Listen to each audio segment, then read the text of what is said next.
Hello, this is a guy who likes fanfiction and is too lazy to read, so here is the boy in the team in audio form. Check the description for the links to the author. Chapter 56, Entering True Demonic Despair. Nariko's blood was boiling. She could control four tails with ease, but the feeling she held within was one of pure unbridled hatred. Whenever she used the Kyuubi, the feeling was always the same. Master Sasori. I told you art is an explosion. A loud and obnoxious voice reached her ears, coming from way above the ground. There was no reply from Sasori. The puppets that composed his army, however, charged ahead. Cho pushed her own 10 forward, engaging the group before they could reach the place where Sasuke was trying to stabilize Kakashi. Well, I'll just drop another bomb, Deidara smiled as his hands went to his pockets. Hey, there's a little fox down there. Man, are we lucky or what, Master Sasori? Let's capture her too. A flock of small claybirds erupted from his sleeves. Next, look. A magic trick, Foxy-chan. Follow the mighty Deidara. Nariko snarled, jumping in midair straight in the middle of the flock of claybirds. The birds detonated, but as Nariko pushed herself through without a scratch, the dragon's tail came crashing down on her side and sent her flying against the sand. Her tails shot up, emitting concentrated rays of chakra that the dragon deftly avoided. On the other side, Sasuke grounded his teeth as he kept closing off the wounds on Kakashi's body. The man had taken on the brunt of the damage, and while he now was maskless, he probably would need a mask when it was all over to hide the burns. A puppet of Sasori barged through Cho's 10-puppet blockade, sword gleaming and ready to strike him down. His Susanoo emerged with just one hand to grip at the puppet, smashing it to wooden bits. Sasuke growled, his shoulder pulsing and paining him viciously. Not now, he mumbled. Not now. Shinka watched from his spot. Nariko was taking care of one menace, the other held at bay by Cho, who seemed to be losing. There yet wasn't the appearance of the puppeteer in question, however, and Shinka's eyes narrowed. The puppeteer must be nearby to control those. Where? I'd be somewhere hidden. In the sand. What about breathing? An empty bamboo cane or something to breathe would solve the problem. Shinka carefully crawled laterally, avoiding charging in from the front line. He wouldn't survive a second in that scattering high-speed battle between puppets. The 10 of Cho were literally tearing apart by the dozen those of Sasori, but for every dozen one of hers died. Sasuke was still healing Kakashi, which was probably what Sasori counted on. A tiny amount of chakra went into the small storage seal he held close to his neck. The small vial quickly moved into his right hand's storage seal in the place of the kunao, and with that inner exhaled. We're not letting him out. We'll make the call when it gets to that. He needed to pinpoint the location, but in order to do so, if only he could see the chakra strings. Wait. He carefully turned on the radio near his throat, making a sign of doing the same in the air. A few seconds later, Hanabi's voice crackled through his earpiece. Bird, you requested help. Chakra strings. Can you see where Sasori's originate from? Why yes, there was a heartbeat of silence. Third sand dune, I can't see beneath such a thick layer of sand, but they're coming from there. How deep? I think more than 5 meters. How is he breathing down there? Shinka mumbled. Maybe he has an oxygen tank. Possible. Maintain radio contact. Hi. Shinka glided down the dune, ignoring the sounds nearby as he dashed through the sands as quietly as possible. To 10 o'clock, bird. Yes, straight ahead. Shinka reached the base of the dune, quickly grabbing from a storage scroll long and thin tubes filled with gunpowder, with one of their sides covered in metal while the other held a simple bamboo cover. We use this to bring down bunkers, Shinka grumbled, slamming them on the ground. I want to see you not coming out after this, he hissed. Bird. Roared through his earpiece. Away. Shinka kicked a cloud of sand as he jumped backwards, avoiding by mere inches a giant steel tail made of multiple connected blades. His hands quickly went through the seals, before throwing out of his mouth a stream of fire that ignited the bunker busters. It was somewhat funny how nobody had realized he had kept the entire clearing equipment from his team. They really should have asked him to empty his pockets when he returned to Konoha. It would have made for a fun half an hour of him removing bombs and other interesting things. You're a kleptomaniac. OHI. It's something I like and it's unguarded? I take it. The explosion rocked the air as for a single fleeting moment the remaining puppets of Sasori stilled. Cho used that second to take care of the vast majority of them, before Sasori actually emerged out of his hiding hole as sand fell all around the crater where once the dune was. Bunker buster, Shinku drawled out. Highly explosive gas contained within an aerodynamic bullet pushed down with a charge, ignites after a few seconds. Sasori stood with its tail high and ready to strike in the air, his appearance that of a giant turtle with the black robes of Akatsuki loosely flailing around, half-charred. These were my best robes, Sasori growled. I'm sure you'll find another tailor, Cho retorted, bringing her remaining 4 puppets forward. In that moment, a puppet appeared from thin air. Covered in black loose robes, the puppet proceeded to slam pikes of iron with incredible ease through the puppets. The iron sand then burst apart into a thin cloud that completely entrapped and crushed the little defense Cho still had in the form of puppets. I suppose I should present to you one of my masterpieces then, Sasori commented. I really would have preferred to finish this early, but well, I'll need to rebuild my collection now. A true pity, but an artist's work is never done. A flick of the hand, and the iron sand floated in the air like tiny snowflakes. Each one of these single grains of metal sand is poisoned with powerful venom, which will paralyze you for 3 days and then kill you, Sasori remarked calmly, as if it wasn't something important at all. In those 3 days, I'll turn your bodies into puppets while you still are alive, enjoying seeing your eyes give me all the terror of being impotent in front of your own transformation into a glorious piece of art. Shinku watched as the iron sands turned into branch-like forms. I'll make sure to damage you as little as possible. Shinku's eyes widened in shock as the branches seemingly multiplied within mere seconds, coming an inch away from his very eyes before a chakra shield came up to protect him. His breathing grew ragged as his heart drummed faster and faster. The chains clanked. Cho huffed, holding 2 more puppets in her hands. Are you done yet, kid? She said towards Suzuki. We could use your help, you know. Suzuki ground his teeth. The Susanoo shield protected him and Kakashi, but he couldn't be distracted. The shrapnel needed removal. The poison needed purging. I need 5 minutes. The pain he felt in his shoulder was like a hot scorching iron poking through his flesh and through his lungs and spine, and yet he held up both the Susanoo and the healing. He growled from the pain, his Sharingan spinning. Shinku dropped a smoke bomb, before flanking the iron sand's attack to reach for Cho. If you have any ideas, I'm all ears, Shinku remarked as he watched the puppets used as shields turn unresponsive. The iron sand will make short work of any puppetry, Cho said quietly, but the second Kaze cage, the iron sand was one of the heaviest and strongest. We need to seal off his movements. If we could just cut his chakra strings, Shinku muttered. Those are living puppets, boy, Cho retorted. They have a chakra system and can use techniques, they're forbidden, made from corpses. It doesn't take more than a second for a skilled puppeteer to reform a broken chakra string. Those puppets make it even easier. Bird, I could. The voice came through his earplug, but he sharply made a negative gesture with his left hand. No, he snapped, there has to be a way to stop them. Kill the puppeteer.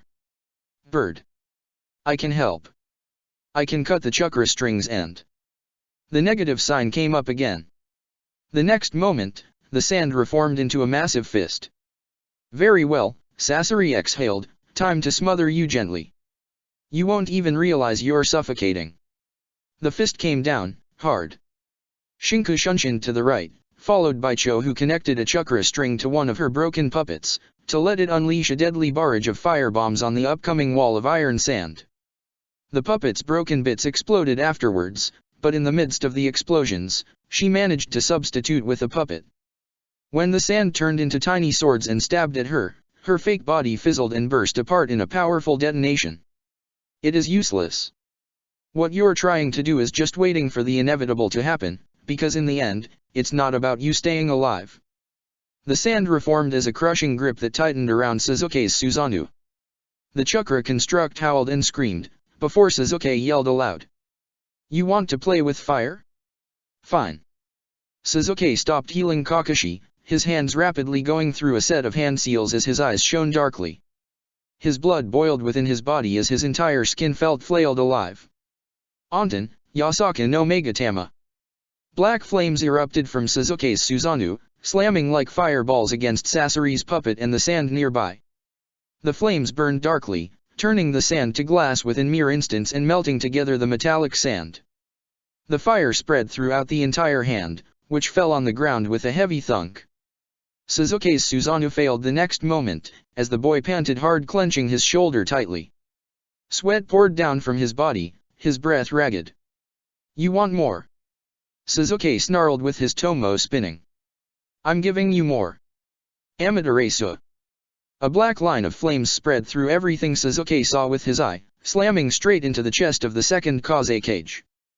The wooden puppet Komu sped into flames and exploded, before Sasuke's flame tried to pursue and slam into Sasori. Yet it didn't, because Sasuke grunted and closed his eyes. He emitted a pain-filled scream, shuddering violently as his shoulder trembled and then cracked. A small scaly horn appeared over his arm, forcing him on the ground to clench the sand. Ah! Sasuke gasped for breath. Shinku took that moment as the cue to strike. Explosive tag in hand, he charged ahead with all the speed he could muster. If he managed to get Sasori while he was still under shock, then... Sasori's puppet that covered his entire body opened its mouth to unleash a volley of senbon needles straight in his direction. Shinku covered his face and ground his teeth. The senbon needles slammed into his armor, before bouncing away. He loved his armor. He loved his steel plates. He loved every single nook and cranny covered in steel he had on his body. He loved his jacket. He loved the way the senbon needles couldn't penetrate through and kill him with their poison. He really felt exhilarated. He wanted to laugh. He wanted to dance. He wanted to scream. He wanted to kill. He wanted to butcher. The giant steel tail was another thing, and that did hit him hard on the side, sending him against the sand to roll and lift a cloud of dust. He gurgled for air, the attack having dented his plates. "Long, live, steel," he mumbled incoherently as he stumbled back on his feet. "Armor? Since when do shinobi wear armor?" Sasori retorted. "It makes one slow." "Shut the fuck up," Shinku hissed, coughing out a dribble of blood. "I'm still alive, you hypocrite. Like you're not wearing one." Every time he breathed, the dented steel plates hurt his chest and ribs, but he couldn't remove them during battle, and frankly, dented or not, he was keeping them precisely where they were meant to be. "You forgot someone, Sasori-chan," Cho exclaimed suddenly, as she thrust both of her hands forward. Two puppets slammed against the man's own armor puppet, one holding down his movements while the other halted his tail. "Go for the tag, boy." In the split second that it took for Shinku to start running once more, Sasori's puppet body twisted with inhuman strength, shattering the two half-broken puppets Cho had scavenged. The tail blade struck against Shinku's chest just as his tag slammed into Sasori's face. Shinku gurgled as he felt himself pummeled on the ground again. Sasori's wooden limbs cracked down hard on Shinku's chest before the tag fizzled and shone, ready to explode. Blood sprayed out of Shinku's mouth, but before the tag exploded, he felt his entire body pulled away, moving as if invisible strings were moving his unresponsive limbs. The explosion tore apart Sasori's body, forcing the man within to jump out, and reveal himself in yet another dark black and with red clouds cloak, his short red hair and his dull eyes shining out. His face looked completely unbothered. He seemed more annoyed than anything else. Shinku found himself back on his feet, before Cho let go of the chakra strings she had used to bring him to safety. "You still working, kid?" "Cough, I'm not, resting like a granny." The chains shuddered. He clenched his fists. Blood dripped down his body. The smell, it was so intoxicating. "You destroyed two of my masterpieces tonight," he replied. "Very well then, I will have to up the ante." Completely neutral in his tone, Sasori summoned forth yet one more puppet. The chains completely shattered free as Shinku howled a despair and wretch-filled agonizing howl within his very mind and body. Nariko growled, the man was bringing her further and further away from the others. Still, he wasn't getting down. That was annoying. Nobody should be able to keep on dodging her like this. She stopped trying to jump up to catch the man. He'd use bombs to cover himself from her sight, and then he'd quickly move elsewhere. She stilled, and then she opened her mouth wide. The concept was simple. If she couldn't be precise in striking him down, she'd blow him up at his own game.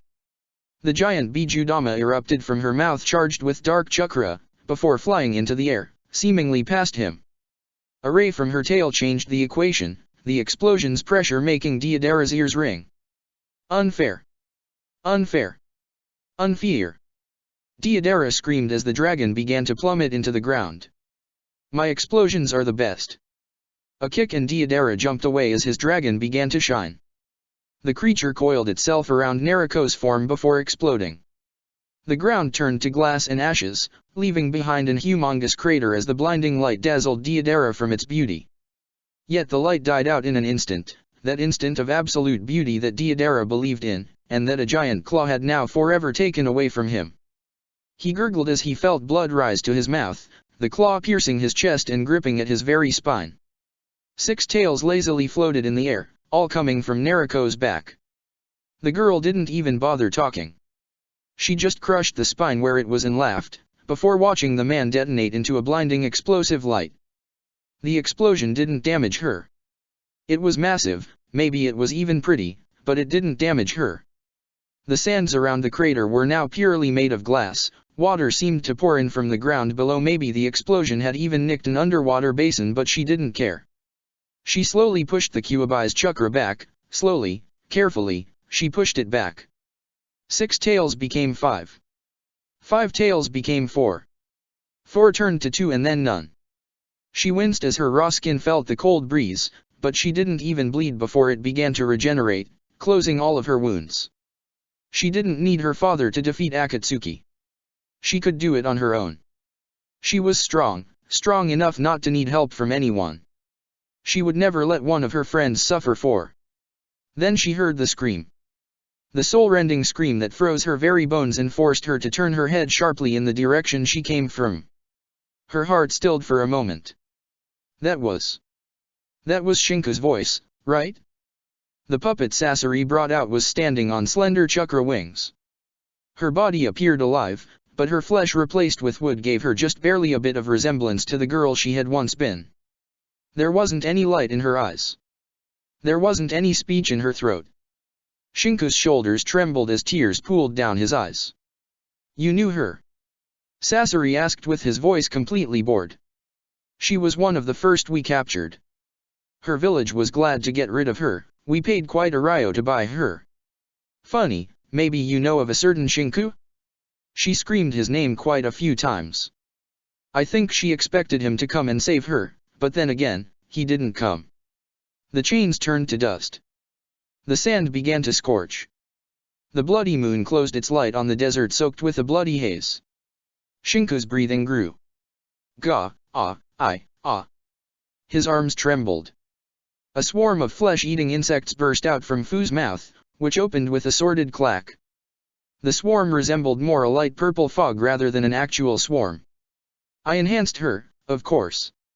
Worked her flesh, her bones. Unfortunately I had to work with a dead body, but I had a suitable hive to use I got from a shinobi I killed before. Nano-sized flesh-eating bugs, they're quite rare I hear. Sasori inclined his head to the side. So, tell me, you still haven't answered. Do you know of a certain Shinku? Liar. Liar. Liar. Liar. Shinku snarled. It's red. It's crimson. It's red. He yelled, raising his fist. It's not her. It can't be her. It's red. Crimson. It's not her. Outer snapped his eyes shut. He didn't want to think. He didn't want to say. He didn't want to do. He didn't want. He didn't wish. He didn't desire to tell the truth. He knew. They knew. They all knew. It wasn't difficult. How could a bug say anything when it worked on pheromones? How could a bug tell the life or death of someone miles away? Chakra? It fed on chakra, but whose? The bug was crimson because it fed on Shinku's blood and chakra.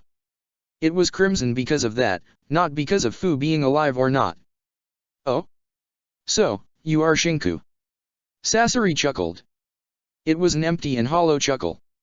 What did she think of you, I wonder? That you would brave our organization's headquarters? Make your way to us, through our S-rank shinobi? What are you anyway? A jounin, a numbu? You're so battered and frail, why don't you surrender? I'll make you into a masterpiece. You'll be by her side, wouldn't you like that? Die, Shinku hissed. Die. Die. Die. Die. Die. Die. Die. The small vial popped out of Shinku's storage seal. Kill him. Kill him. Kill. He swallowed it with a single swipe, letting the liquid pour down his throat like a soothing balm.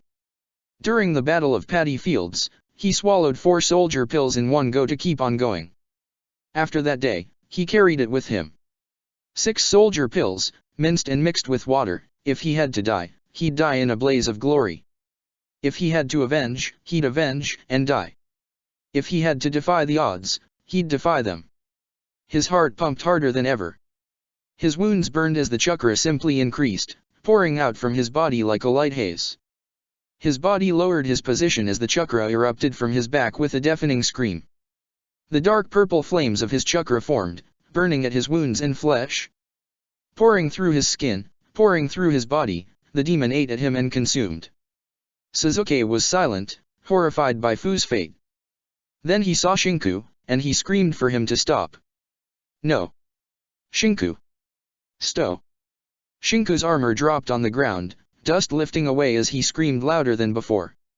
His chakra poured out more than his body could handle, burning at him as he charged ahead with a devastating speed.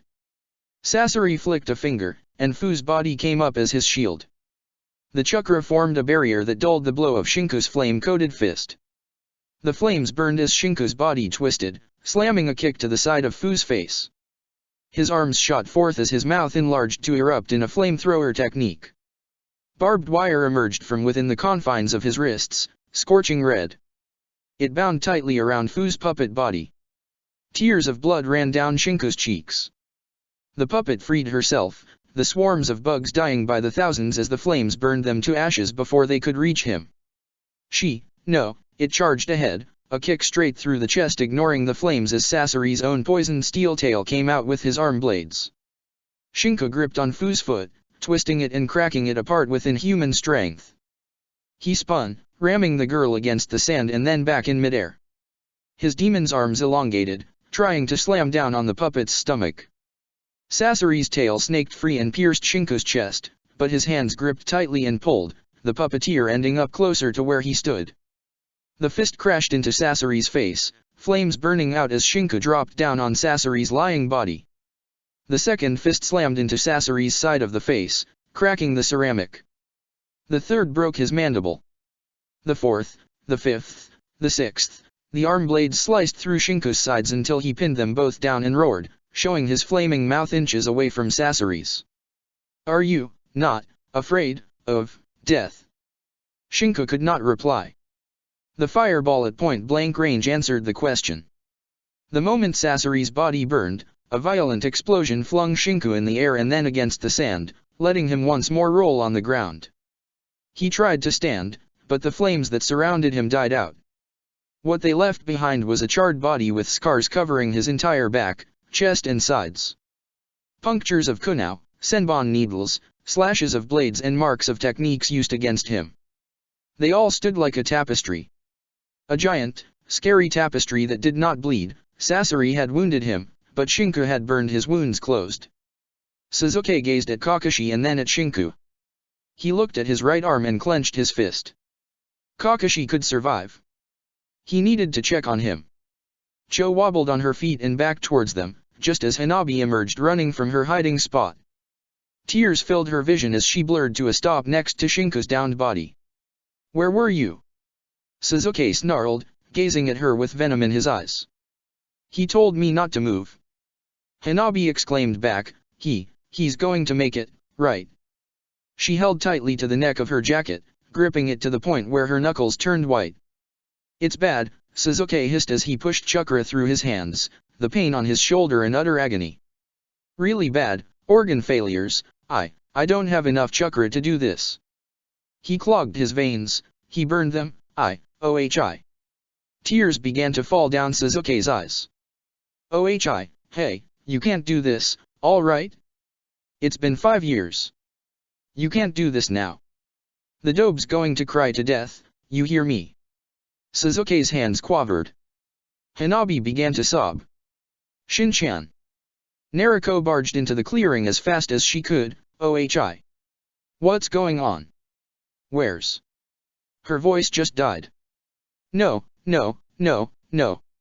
She pushed Hanabi to the side, the Hyuga falling on the ground as Naruko grabbed onto Shinku's jacket.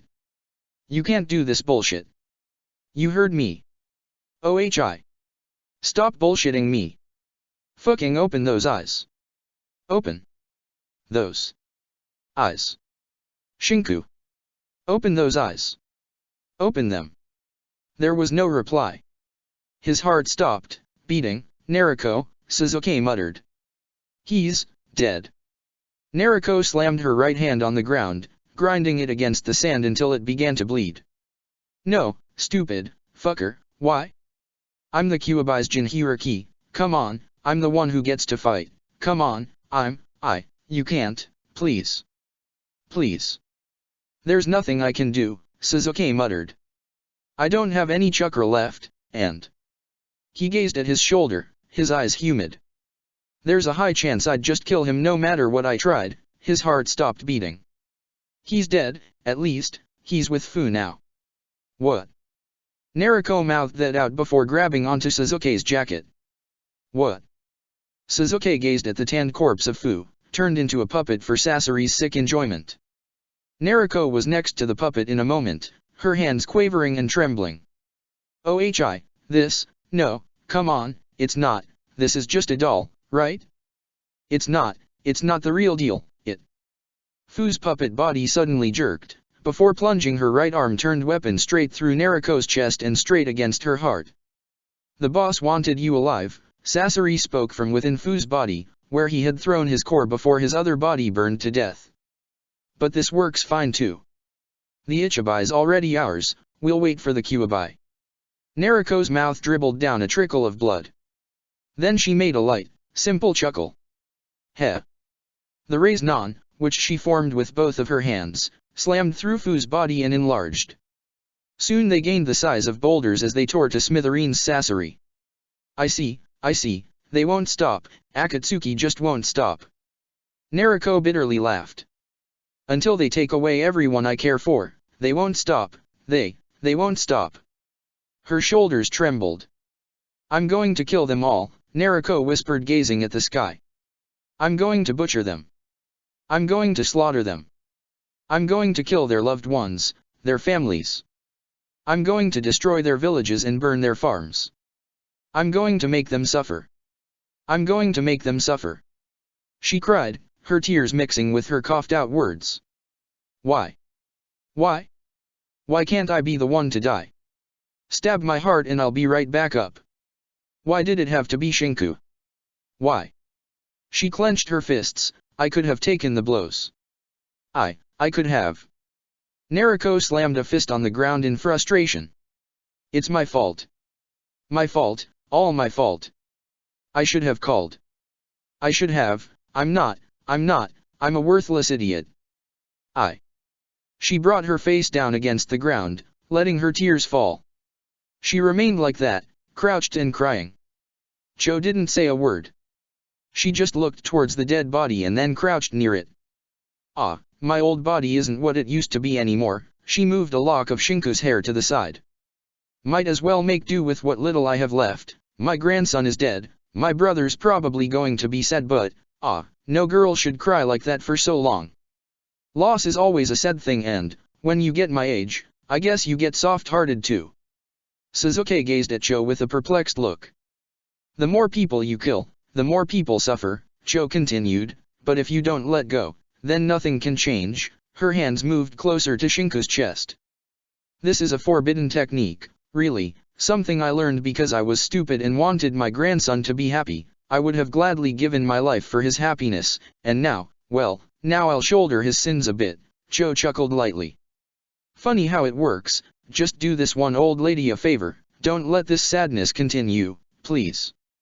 Losing your son, losing your loved ones, losing those you call friends, it's sad and breaks the heart, but don't let it get to you, her hands glowed green. Do you hear me? Don't let this happen again, to anyone. Joe closed her eyes and hummed a little song, one she sang to Sasori the first time he had held him in her arms. She remembered the fond moments when she had been happy, when her loved ones were still alive. She remembered, and even though a single tear fell down her cheek, the smile on her lips never left. Even as she died, that smile never left. Shinko's eyes snapped open to the blood-soaked desert. The chains. Inner roared, and outer obeyed. The creature roared in anger and rage, flames burning through his body even as chains made of sand rose from the ground to bind it. What happened? I don't know. Inner snarled, slamming a headbutt straight against the demon. The creature roared louder. Was he ever this difficult to subdue? Muzzle him. Outer said, jumping on the back of the creature as ninja wire erupted from his sleeves to press against his neck. Demon fell on the ground snarling and roaring, even as chains thickly bound him and finally hid him from view. Inner and Outer both exhaled in relief. What happened? Inner asked. I don't know. I thought you knew. We were fighting Sasori, right? Yes, but... Outer winced. I can't remember. Me neither, Inner mumbled. He must have eaten them, those memories. Maybe they were painful. You think he killed Hanabi? We won't know until we wake up, Inner acquiesced. But I'm not in the mood of feeling hurt. Let's just sleep.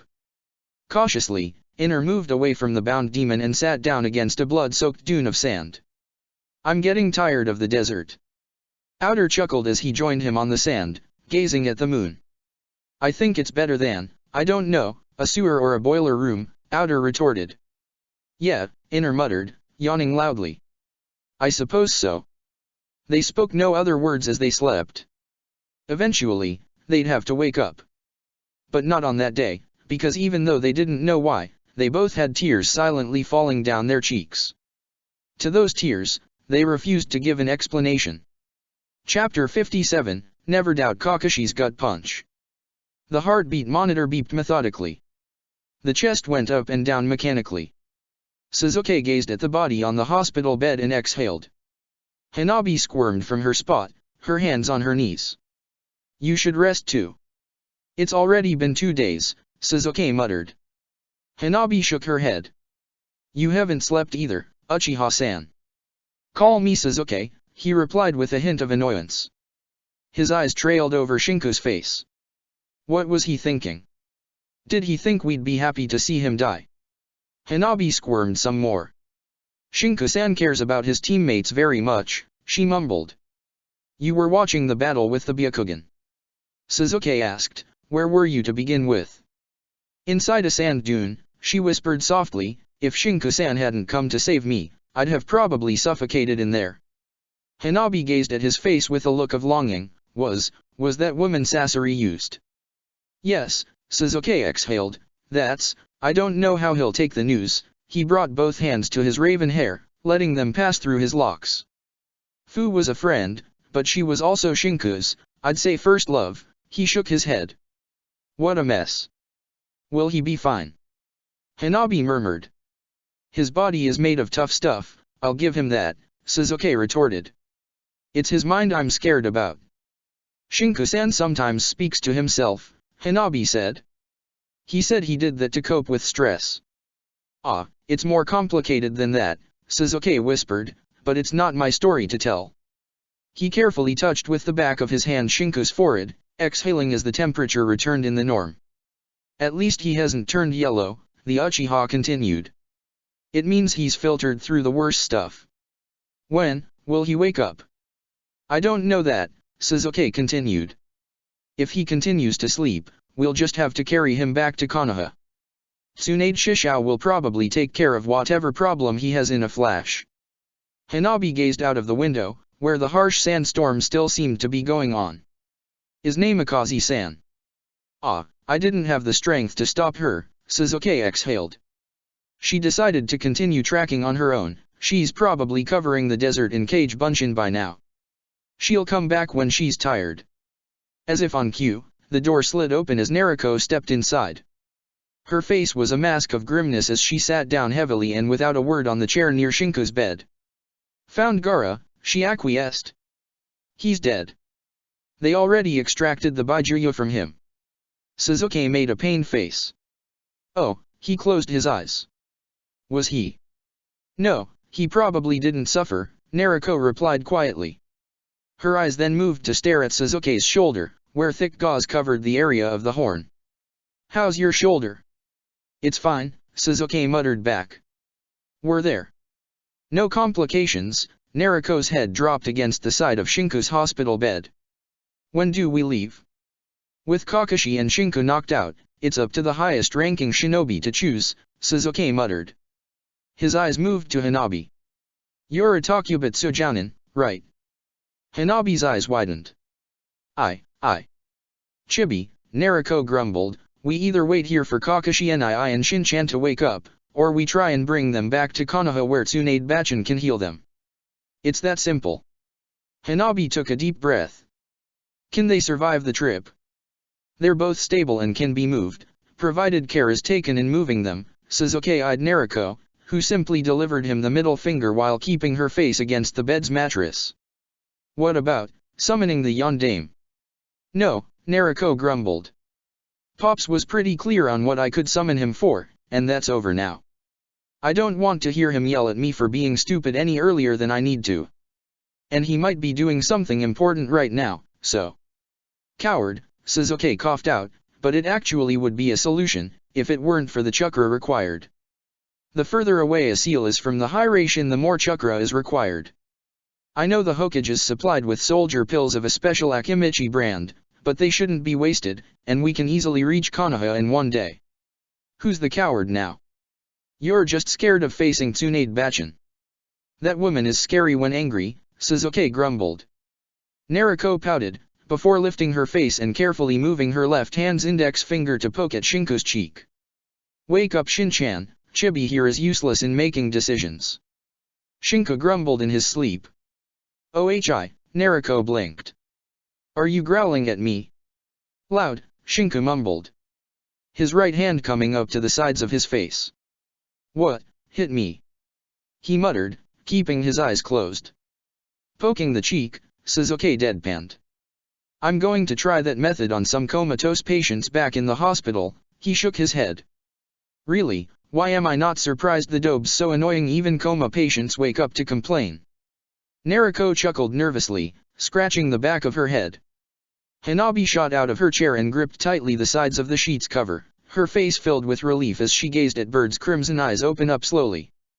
They looked around, lost in confusion for a moment. I'm still alive. Yes, not for lack of you trying to die, Suzuki retorted, entering his medicnin mode as he grabbed the medical chart. Let's start off with the most basic of problems. You have at least 100 soft tissues with untreated scarification on your entire body. You clogged your capillary system by burning it. Your lungs are a miracle of nature for still being in working conditions after the amount of holes in them I had to patch up, and let's not speak of the multiple organ failures you went through before your heart decided to stop working. Suzuki's voice grew heated.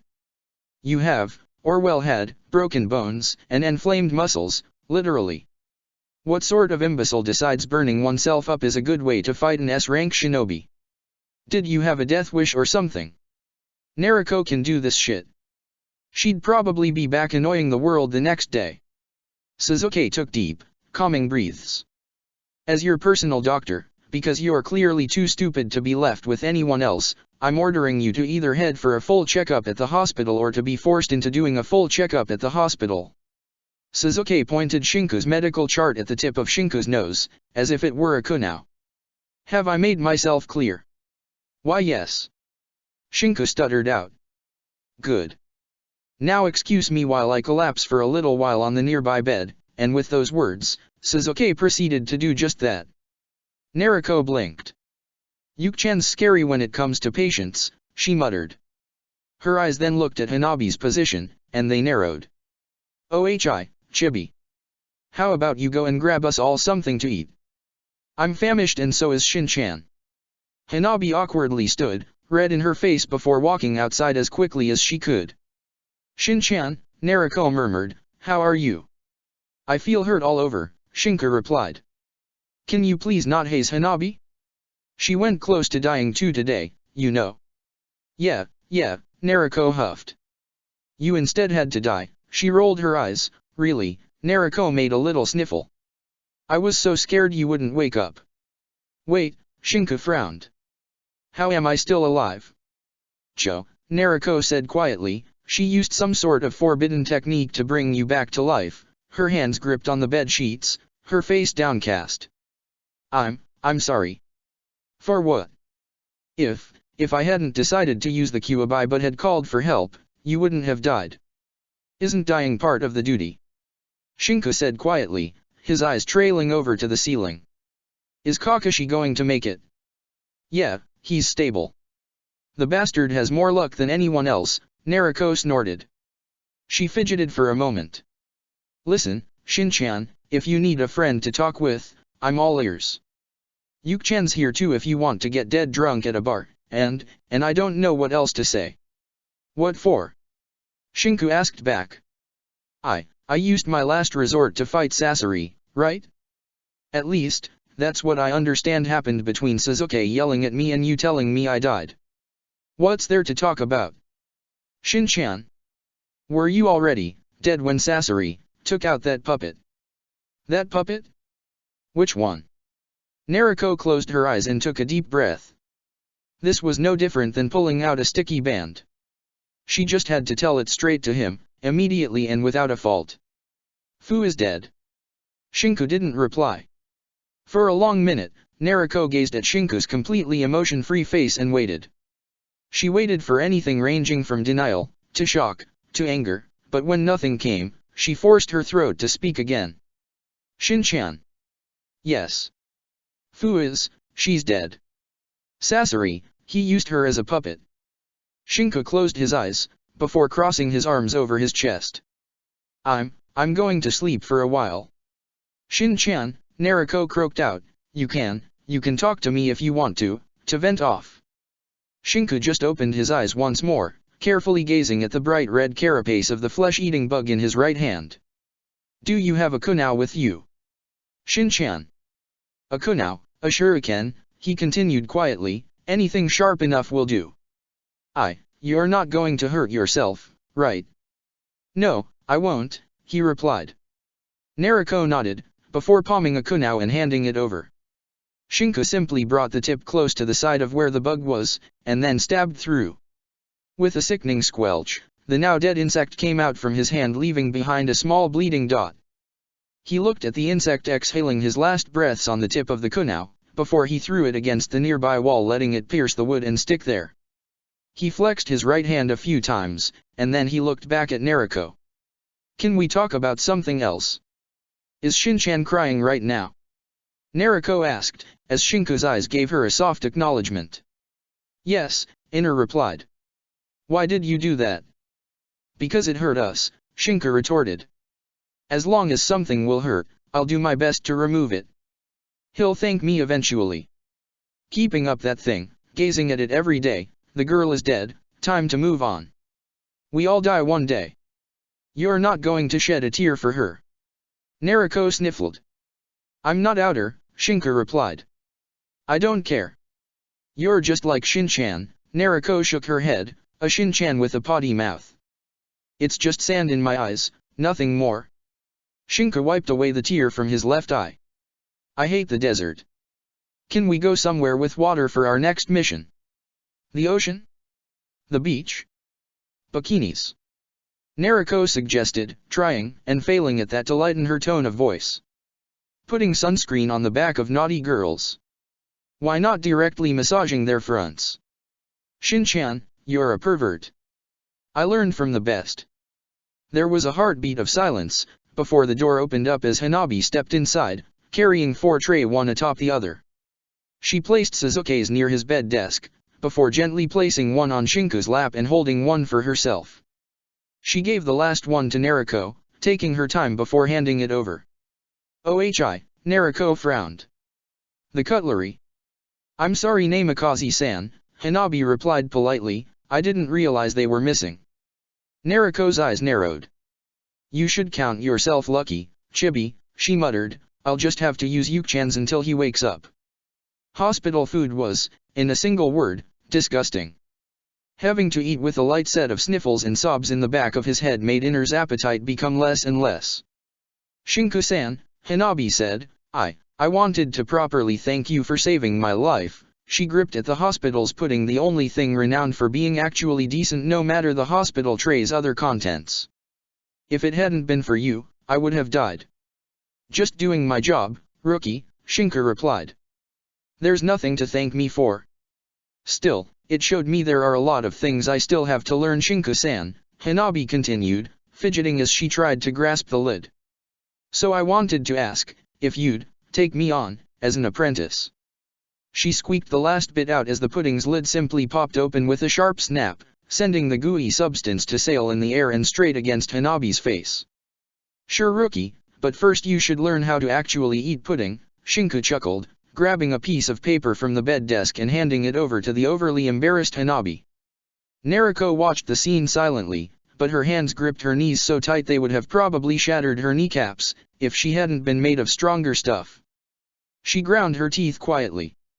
Fu was dead, Shinku was mourning, and that damn bitch thought she could worm her way in like that? No, she had to be calm. It wasn't like that. She was just acting like a friend. Yes, a friend should do something to make sure his other friend didn't suffer for long. "Ohi," Nariko said, "why not take her in our team in place of Kakashi?" The girl continued, "I mean, he's knocked out for a while and Shin-chan here is a jounin.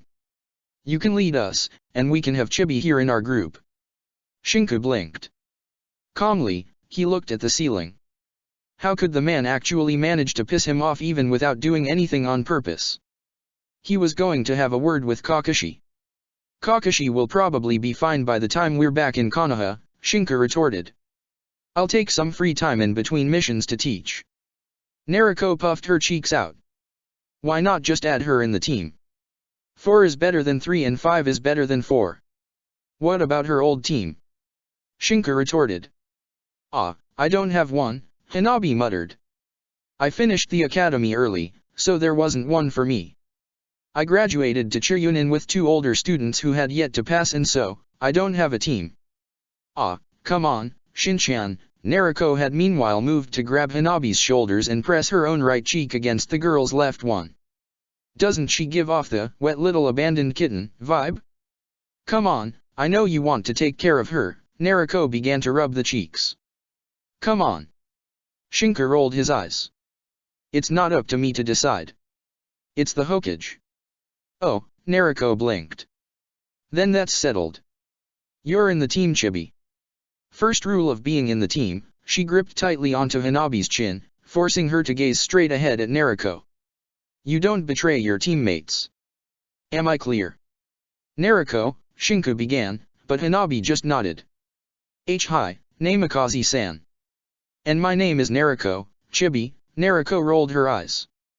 "You can call Sasuke Yuki-chan if you want, and Shin-chan here is, well, Shin-chan." Nariko let go of Hanabi's chin, before putting her arm around her shoulders. "See, Shin-chan. Now the Chibi's with us." "Oh, right, let's go into the bathroom for a moment." The 2 girls left the room. One outright pulled and the other following perplexed. Shinku exhaled, and then quietly began to move his hand to steal Sasuke's pudding. The boy was still sleeping. "You try that," Sasuke grumbled in his sleep, "and I will ask for a colonoscopy."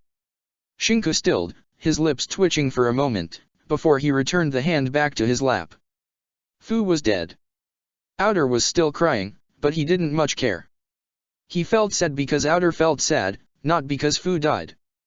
He knew it was just a silly crush, really, things like the first kiss or the first date were nothing important. Many people had more than one girlfriend in the arc of their life. How many claimed to have found true love, before marrying and then divorcing? Love was utterly unneeded. He'd take the helm. Shinku couldn't mope all he wanted in the desert. They needed to do what they always did. They needed to train to become stronger. He'd look for answers. He would find ways to stand toe-to-toe with S-rank shinobi because he knew more would come, and he was not going to stand down and let them kill him. He wasn't going to die. He would never die. Naruko's fist cracked the wall of the bathroom, her eyes a light crimson shade as they stared deeply into the scared white ones of Hanabi. Let's make one thing clear, Chibi, Naruko growled. Shinchan's my friend. He's going through a tough time and needs some distraction. If you try, if you even think, if you even theorize for a split second, you can use it as an excuse to have your way into his heart and then use him. I swear I will kill you. The last part was said without any inflection, as Naruko removed her hand from the crack in the wall. And I will not make it painless. Why are you doing this? Hanabi croaked out. I already told you. Shinchan's my friend. He's kind-hearted and probably won't say no to you no matter what you ask, so you better not ask, Naruko growled. We can be friends, you and I, as long as you realize that if you think you can use any of us, there will be hell to pay for it. It's the first rule. You don't betray your teammates. You understood? Good, Naruko snorted. Now see yourself out. Hanabi left in a hurry, and once the door closed behind her, Naruko's hands gripped the sides of the nearby sink tightly. The girl retched, panting hard as sweat fell down her brows. You damn fucker, she muttered, wiping away the trickle of puke from her mouth. I'm the one in control. The reflection in her mirror just smiled, dark eyes and foreboding feral smile showing through. Funny, because I don't care. Damn fox, Naruko snarled, wincing as she held the side of her head. She'd catch some sleep. She was too tired to think properly anyway. Hanabi had her same idea, and so in the end Shinku found himself the only one awake, surrounded by soft snoring from the nearby beds. Taking a deep breath, Inner returned to the desert of blood-soaked sand. She's dead, Outer sniffled. Yeah, Inner grumbled, want to get dead drunk. The others are all sleeping. We're on a mission. Shinobi can't drink on a mission. Inner slammed a roundabout kick on the side of Outer's face, sending his other personality to roll in the sand. Listen, fucker, Inner snarled. I told you not to get involved with the girl. I told you not to care. Did you listen? No. You fucking didn't listen, he shook his head. People die, Shinku. It's a law of nature. The only way not to suffer the pain of their loss is to not care about them. Look around. This is a desert. It's our desert. Isn't a desert the epitome of loneliness? We've got a nice moon, some sand, and a damn murderous beast shackled in the corner. Outer charged, trying to slam a fist against Inner's face. Inner just avoided the blow, before grabbing Outer's head by the back and slamming him down against his other hand, closed into a fist. Inner repeated that twice, before dropping Outer on the sand. Pathetic. Crying will not change anything. We have to become stronger. Stronger and stronger until there's nothing that can hurt us. That's what we have to become, Shinku. So, are you with me or not? Inner snarled, dropping down on one knee to grip with his right hand Shinku's head, lifting it up. Are you with me? Why yes, Outer coughed out. I got it. Then get out there and move, Inner growled. The sooner we leave this place, the better. Why is our mind a desert? Outer muttered, carefully standing back up, helped by Inner. A kunao comes for your head, choose someone to sacrifice or die, Inner retorted. I know that answer, but do you? Outer opened his eyes to the outside world just as Inner smiled within his head. He carefully moved to the side of the bed, wobbling uncertainly back on his feet. He stumbled out of the room and through basically empty hallways. He suspected Sasuke had menaced to kill anyone who dared make noise near his patients. He didn't go far. He actually did reach the visitors' lounge, before one of the Kazekige's children, Kankuro, walked right up to him. The Kazekage would like to thank you for the service you have provided us. His voice was grim, and held no little anger within his tone. Shinku grimaced, before giving a nod. There is nothing to thank us for. We were too late, he acquiesced. They had already completed the extraction of the Ichibai, and ambushed us the moment we were too far for reinforcements to arrive. On the other hand, Sasori of the Red Sand is no longer a threat. That won't bring my brother back, Kankuro snarled. Well, it won't bring back the Jinhiriki of the Nanabe either, who they killed. Shinka winced as his head thrummed painfully, and who was my girlfriend, he added with heat in his voice. You think I feel fine about this entire mess? He snarled back. No, I'm sorry, Kankuro exhaled, raising his hands in midair. I didn't know. Me neither, Shinka muttered. But, well, at least your brother has been avenged. His eyes closed for a moment. His right hand clenched painfully. We'll be leaving as soon as our doctor decides we can move the other Jounin in our team. He looked around with a light twitch on his lips at the sight of the nurses and doctors from the hospital running for cover. Was merely referring to him enough to make them all run? Kankuro took a step backwards. Shinka raised an eyebrow. A hand gripped him by the earlobe, forcefully pushing him backwards to gaze at the murderous-looking Sasuke Uchiha in full-out doctor mode. Glad to know you value my opinion, Shinku. Now back to bed with you before I decide you need to be tied to it. With a sharp pull, and with Shinka flailing his arms in the air, Sasuke proceeded to pull him back towards his hospital room. First you try to eat my pudding, and then you try to leave for a walk. What next? You're going to start wearing orange? I have enough of one dobe, I don't need another. I can walk on my own, Shinka retorted. Sasuke let go of his ear the next moment. They walked back into the hospital room, Sasuke's arms crossed over his chest. On the bed, remove your shirt. Shinku just stared at him. I'm a fully qualified medical Chiryunin, if you don't remove that shirt within the next minute I will knock you out and then proceed all the same. Isn't that kind of? 60 seconds, 59 seconds. Shinku obeyed immediately. He actually missed the looks of worry from the others in the room that were all at that point faking sleep, rather than actually being asleep. Their return to Konoha happened not in the middle of the night, as he would have preferred, but straight at noon. Naruko was carrying Kakashi on a barrow using a clone, the man either faking for an entire day of travel or actually requiring serious medical attention. First stop, the hospital, Sasuke said.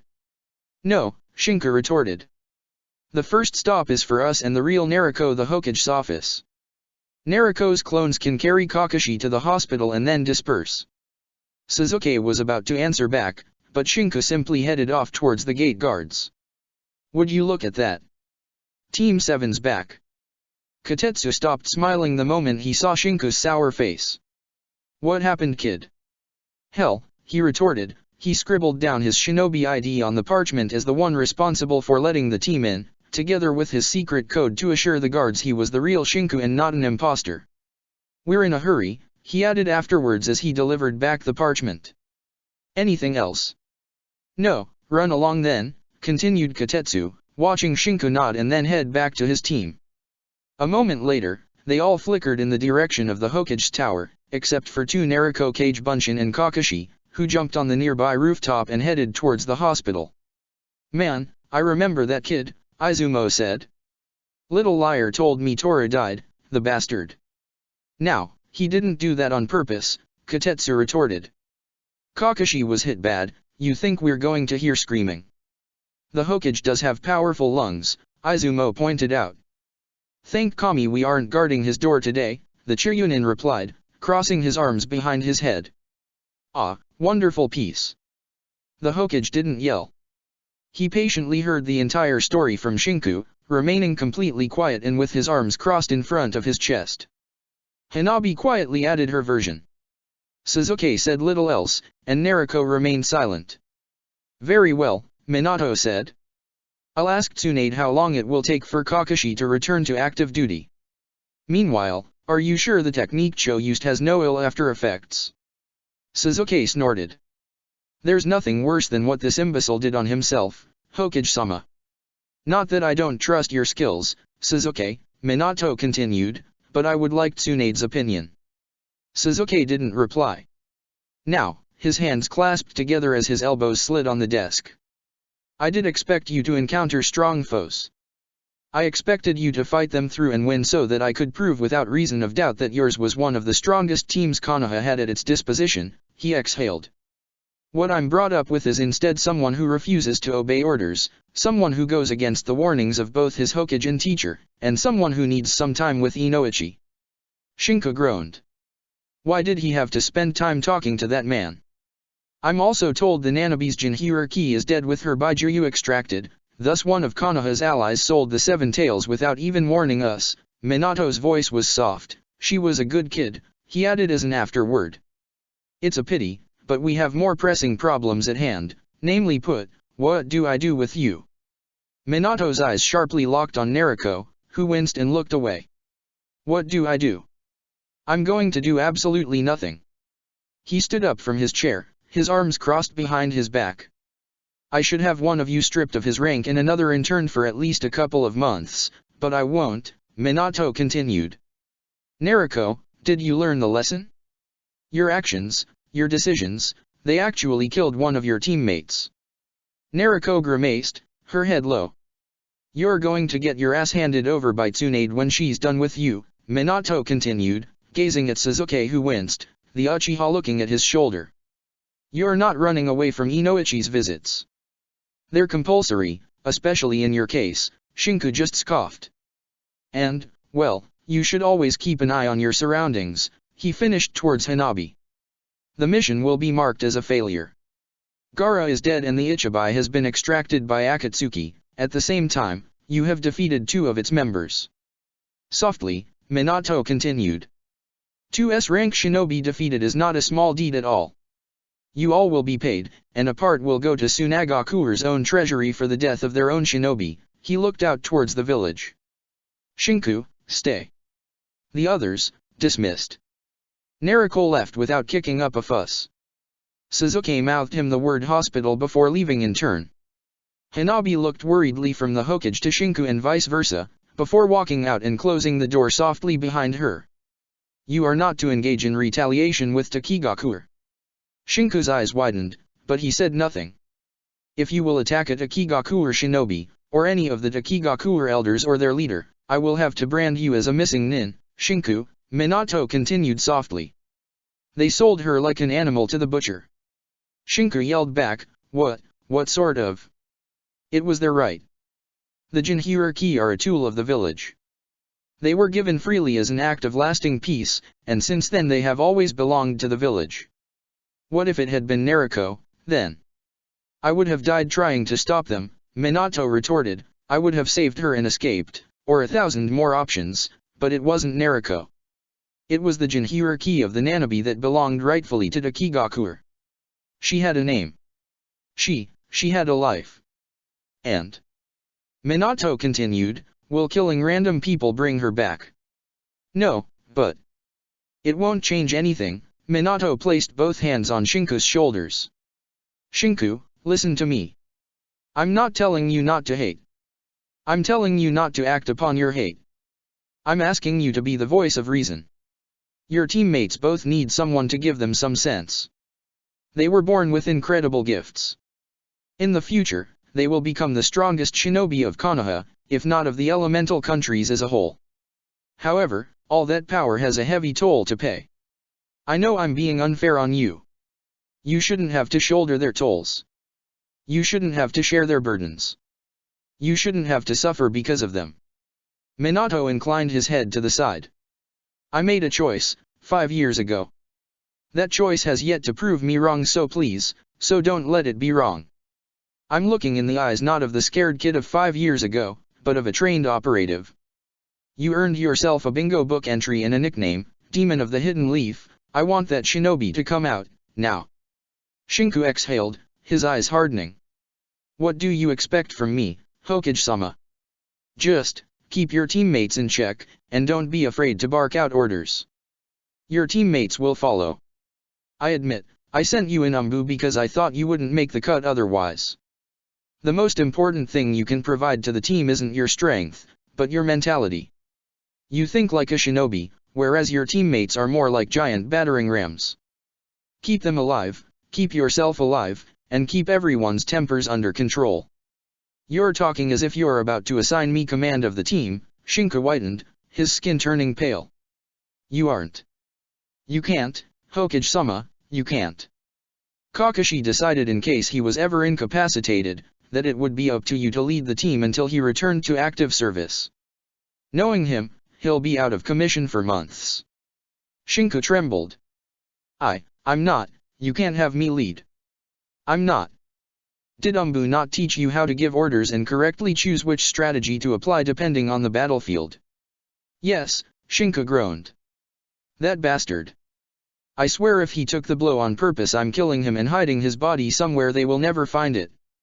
You'll need a third member, Minato continued. Now, there is a list, but if you already have some preferences. You want me to pick Hanabi Hyuga, because she'd be in the same team as Naruko Namikaze and Sasuke Uchiha, and thus the second widest clan of Konoha would be happy once more. Minato winced as he removed his hands from Shinku's shoulders, heading back to his desk. Kakashi did say you caught on pretty quickly. We have two minds in here, we think twice as fast, he replied with ease. So, I have to be the team leader. Technically, it's Jounin-sensei. Shinku blinked. No, really. It's a team of operatives. It's not a teaching team. Two of your students are Chiryunin, one is a Takubutsu Jounin. Teams become operative when the Jounin-sensei decides they are ready. Kakashi left a note until they are all Jounin he will not claim the team active. There's no difference.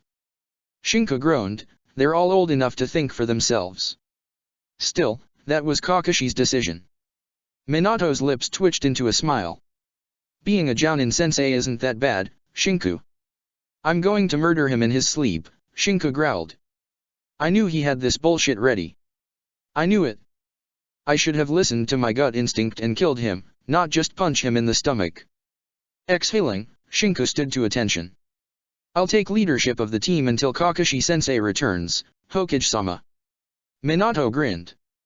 But you'll have to pay me as an S-rank continuous mission before I even think about trying to teach anything to Sasuke or Naruko, he replied, making Minato sweat drop. Now, that's not necessary. Unless the mission is an S-rank, the Jounin has the right to refuse any and all missions assigned, Shinku replied. You made the law, Hokage-sama, not me. Minato ground his teeth. Kakashi said you were a handful, fine, he exhaled.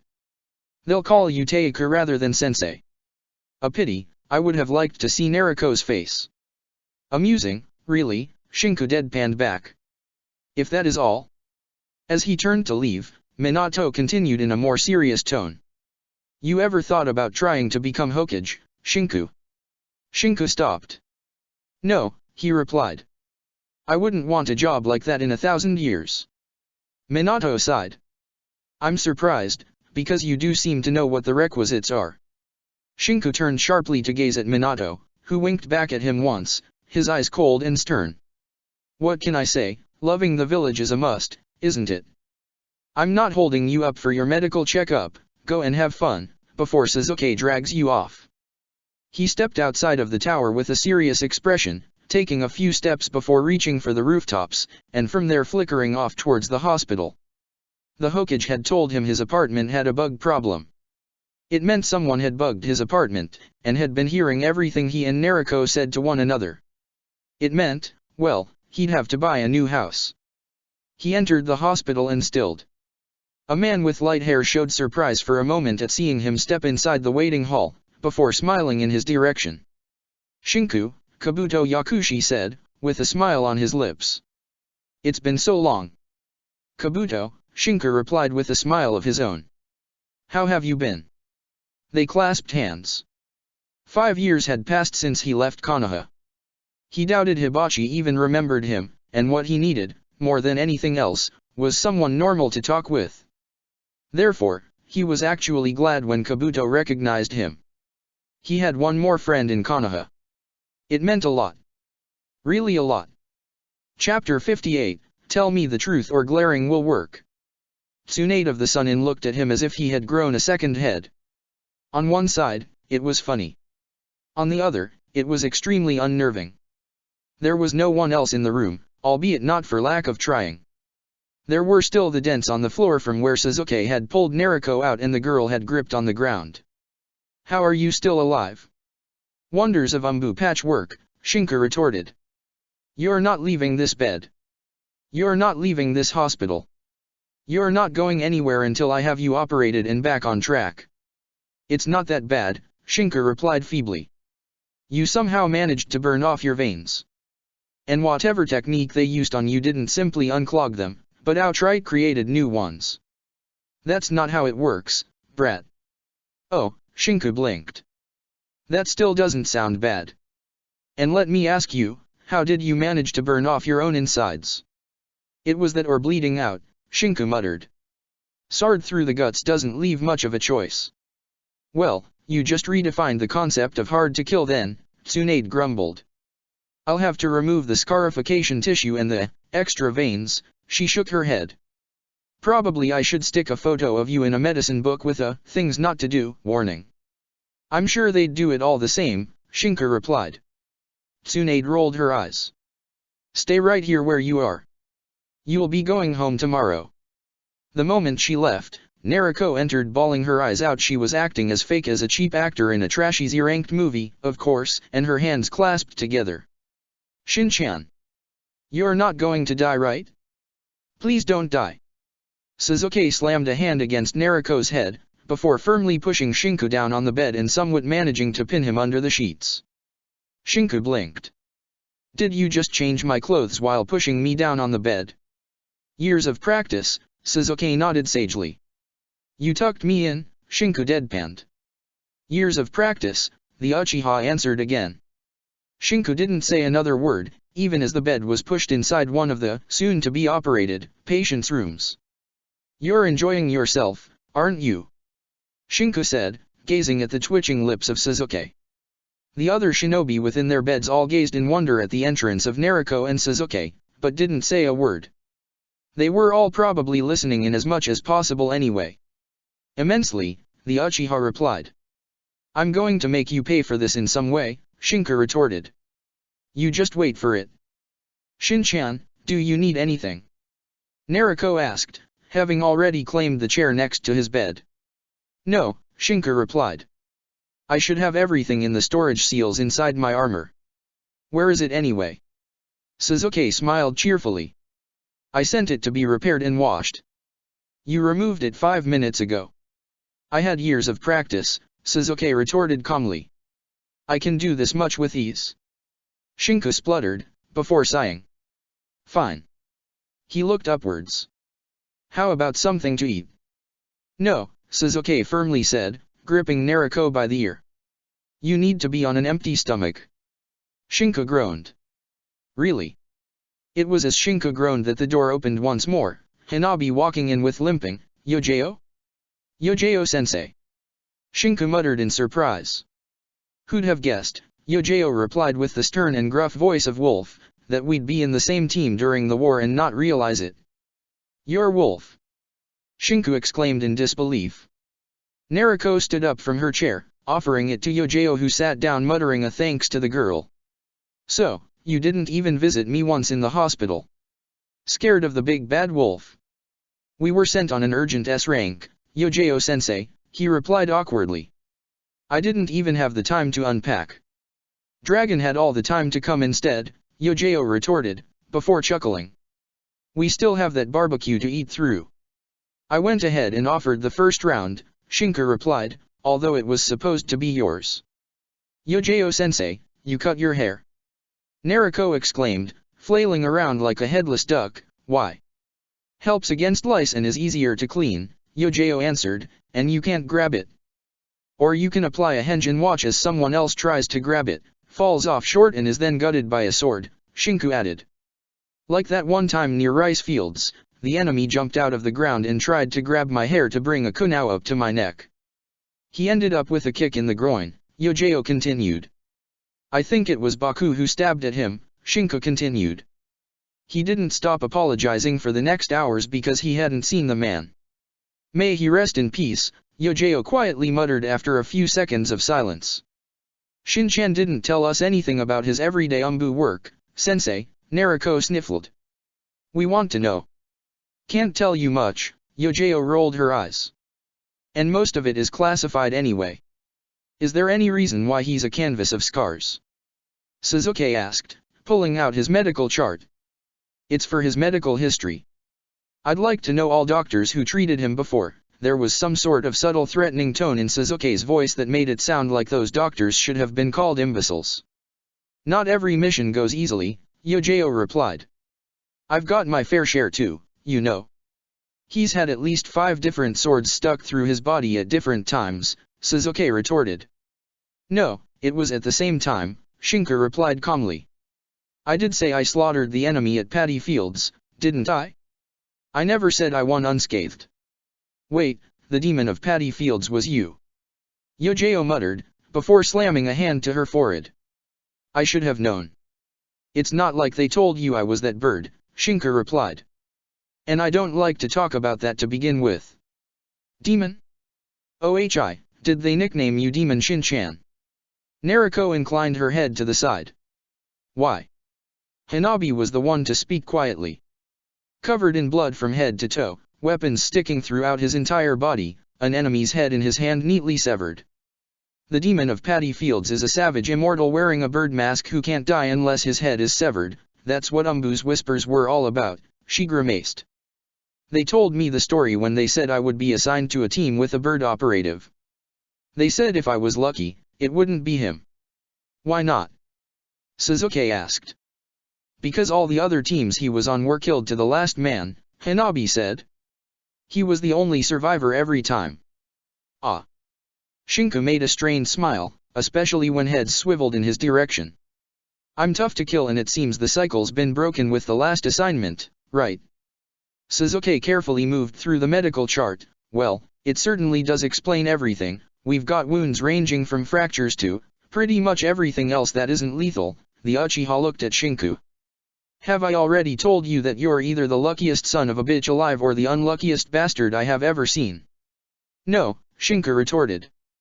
But I'm glad to see your vocabulary got so colorful. Tsunade Shishao when drunk has loose lips, Sasuke remarked dryly. Right. Shinku muttered, in case I die, I want written on my slab the words, his luck ran out in the end. I doubt Tsunade of the Sun-In will kill you on the operating table, Sasuke retorted. And I'll be there anyway. Shinku exhaled, massaging the start of his nose for a moment before mumbling back. Among other things, I've been chosen as your team leader, and henceforth Hanabi Hyuga is now part of Team 7. So, S-rank missions. Naruko's eyes shone. No, Shinku deadpanned. You won't have us do C-ranks, right? Naruko's voice turned pleading. No, Shinku said, his eyes shining with happiness. So be in a ranks. D ranks, Shinku finished with a heartfelt sigh of relief. Glorious, peaceful D ranks. Naruko fell on the ground, her body twitching as she face planted. Shin-chan. Naruko shrieked, you can't make us do D ranks. Weeding, painting houses, Shinku began, doing errands, chores, cleaning, he smiled brightly. Peace, at last. Naruko had foam in the corner of her mouth as she twitched on the ground. Yojao chuckled good-naturedly, while Hanabi gazed at the scene in surprise. Sasuke didn't say a word, and just shook his head. 1 hour later, and Shinku began to sleep as they operated his body. There was a brief lull of quiet contemplation in his desert-like mind, and then he was awake once more. This time, he awoke surrounded by ramen cups. His right eyebrow twitched. Naruko hummed contently, standing on the chair next to his bed. Hey there, Shin-chan. Are you keeping an eye on me so I don't try to commit suicide? Shinku asked calmly, his voice soft. Outside, the sun had already settled. He probably had slept through the anesthetic. The room he was in was a post-surgery, and he was the only one inside. Naruko nodded. The visiting hours are over, but somebody had to stay and check on you, she giggled. And Yuk-chan had to run back home before his mother grew angry. You aren't going home for dinner? Shinku asked. Oh, I am home, Naruko mumbled. I'm a Kage Bunshin. Eating ramen. I like it, the Kage Bunshin shrugged. She slurped down heavily on another one. I've got a few cups for you too if you're hungry, the Bunshin offered. Actually, I think they were all yours, but we know you won't be eating all of it anyway. Shinku sighed, before taking one of the offered ramen cups. You know, I think there are laws against bringing in outside food for patients post-surgery. You're not going to die from ramen, Nariko rolled her eyes. Ramen never killed anyone. He opened the cup, carefully starting to eat the noodles with the attached chopsticks. Are we really going to do deranks? Nariko mumbled. Yes, Shinka replied. It will give you and Sasuke time to spend with your families and make peace, he acquiesced. While Hanabi has never done a derank before and there are some things I need to do in Konoha for a while anyway. Hey Shin-chan, Nariko murmured, how do you do it? Growing up, that is. I think it's when you realize you aren't alone in the world, Shinka replied softly, and when you understand that your actions have consequences, not only for yourself but those around you. Growing up, I think it's coming to terms with the fact that life isn't either good or bad, but just is. Sometimes you're lucky, sometimes you aren't, but in the end, it's all about understanding that there are other people going through life just like you and they have the same right as yourself to be there. I know there are other people, Nariko snorted. But. Put it this way, Shinka continued. If I had died, back there in the desert, what would you have done? Nariko grimaced, looking down at her ramen cup. I wouldn't have been able to forgive myself, she acquiesced in the end. The reason you and Sasuke were wounded was because I didn't call my father for help, and that was stupid, wasn't it? Growing up is in part learning from one's mistakes and in part looking around, seeing what others do, Shinka continued. I'm sure that, if you could wind back time, you wouldn't make the same choice as you did back then, would you? Of course not, Nariko muttered. But, you can't rewind back time. Then you just need to think ahead, Shinka replied. If I do this, what is likely to happen? If I do that, what could go wrong? That's all there is to thinking and being, a grown-up, I suppose, that and responsibilities. Shinka shuddered. Like paying taxes. Nariko chuckled. Shin-chan, you worry about paying taxes. I live alone. I'm glad during war shinobi don't have to pay taxes, but from this year? I'll have to pick up a book or something. Nariko frowned. You know, you should stay with me or Yuki-chan for a while. I don't think you should stay alone. Worrywart, Shinka rolled his eyes. I'm perfectly fine. But that's just because you haven't realized the situation, Shin-chan. What if it hits you when you're alone? Then I'll get drunk, Shinka replied. I won't slice my wrists. Nariko looked at Shinka for a moment, before muttering. Promise. I promise, he rolled his eyes. Then I'll pop up, Nariko retorted. Unless you want me to stay. She added with a lecherous grin. I could read you a story about hot and stiff sausages, Shinku deadpanned, yes, and I suppose lemons and watermelons would be inside, but I think you should go now, he exhaled. Thanks for the ramen, Nariko. And not a problem, Shin-chan. With a puff of smoke, the cage bunshin disappeared. Shinku exhaled, carefully opened the second cup of ramen. He was hungry, and the ramen cups were warm. It wasn't that bad salty as it was. The steam from the cup slowly moved to the left. In a flicker, Shinku slammed a fist out of the now open window and into the face of a masked shinobi. He should have thought better about where he was. He should have really remembered he was without tools. He slammed his feet into the startled ninja's stomach, who was wearing a white porcelain mask now that he could see it, before flipping in midair and landing on the hospital's walls. He dashed downwards. The enemy ninja spun in midair, before opening a scroll and summoning forth a giant black bird. The animal deadened the fall, and even brought the attacker out of reach as Shinku landed in the hospital's garden. Carefully, he flexed his hand. Hitting the mask had hurt. What sort of reinforced ceramic was it to begin with? He quietly looked around. There was no one. He really needed a coup now. The next morning, Nariko hummed a little catchy tune as she stepped inside Shin-chan's hospital room. She found it empty. She knocked at the bathroom's door, but when she received no reply, she simply turned towards the open window for a minute. Calmly, Nariko walked back to the front desk. Hey, she smiled brightly to the nurse, who smiled back. Namikaze-sama. What can I do for you? Can you tell me if my teammate is still in the same room? Her voice was sweet. She forced herself to keep the smile. Just a moment, the nurse smiled. If the dem bitch didn't move her fat ass over and told her what she wanted to hear, she was going to snap those teeth in half with her bare hands. Nariko shuddered, tapping her fingers on the counter as a way to calm down.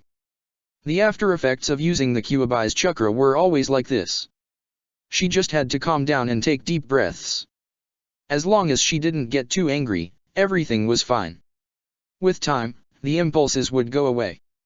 He's still in the same room, Namikaze-sama. Oh, really? Nariko strained her smile, then can you tell me why he isn't there? The nurse blinked. Maybe he went for a stroll. Shin-chan doesn't do strolls. Nariko swallowed down the, you motherfucking bitch, as much as she could. So, where is my teammate? They might have discharged him, the nurse continued, albeit this time feeling slightly uneasy. I'll check on his doctor's list. She moved quickly away. Nariko drummed her fingers against the counter. Shin-chan had promised he wouldn't hurt himself. He was going to keep that promise. She knew that. Suzuki stepped inside the hospital's entrance with the utmost calm. He walked towards the counter too. My mother sweetly told me what she'd do if I were to disobey Tsunade Shishao's orders for 4 hours, followed by 2 hours of Tsunade Shishao herself telling me what she would do. Lucky you, Nariko grumbled. My mom yelled at me for 1 minute, then cried for 3 hours. What are you doing at the counter? They lost Shin-chan, Nariko replied calmly. I'm deciding if I should be angry at the nurse or at the security. Ah, Uchiha-sama, the nurse from before returned. We cannot seem to find the discharge of Harano-san. Perhaps you. So, a patient is missing, Suzuki said crisply. Correct. Well, yes, the nurse acquiesced. Suzuki exhaled. Somebody missed doing the rounds tonight. The nurse shook her head. No, but Namikaze-sama here took a personal interest in remaining after visiting hours, so we didn't patrol that corridor. Suzuki gave Nariko a sour look, which the girl quietly returned. It was a Kage Bunshin, she muttered. Which makes it any different, Suzuki hissed. After what he went through you should have kept an eye on him anyway. I did, but he promised he wouldn't hurt himself. Then where the hell is he? Shinku stretched. It was probably morning, things looked good, and everything was fine. He had slept in the hospital's laundry room, using his jacket as a bed sheet. He walked out with a yawn on his face, before nearly barreling into an orange blur that dashed in the opposite direction. Sorry Shin-chan. I've got to look for Shin-chan because he's Shin-chan. Shinku ducked, avoiding the tackle hug that would have probably sent him on the ground. With his jacket on, Shinku felt definitively more at ease. The Nariko in front of him popped, probably to warn the original of where he was. He heard Nariko coming before seeing her. There was a fist, a substitution with a poor log, and then splinters sailed in the air as Shinku watched from the sidelines the Kawarimi do its job. There were tears in the corner of Nariko's eyes. Baka. She sniffled.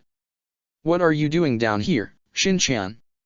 I mean, it's all the way down in the basement. I was attacked after you left by an unknown shinobi, Shinku retorted. I went to the safest place I could think of. The basement. My jacket, he deadpanned. The jacket, Nariko continued.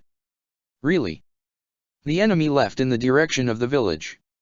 It was clear he already had an escape route ready to avoid the Umbu, and the time it would take for me to get attention would have made any pursuit meaningless. So I hid in the laundry room, he shrugged. Nariko hugged him tightly. I'm glad, she croaked out. We thought you had.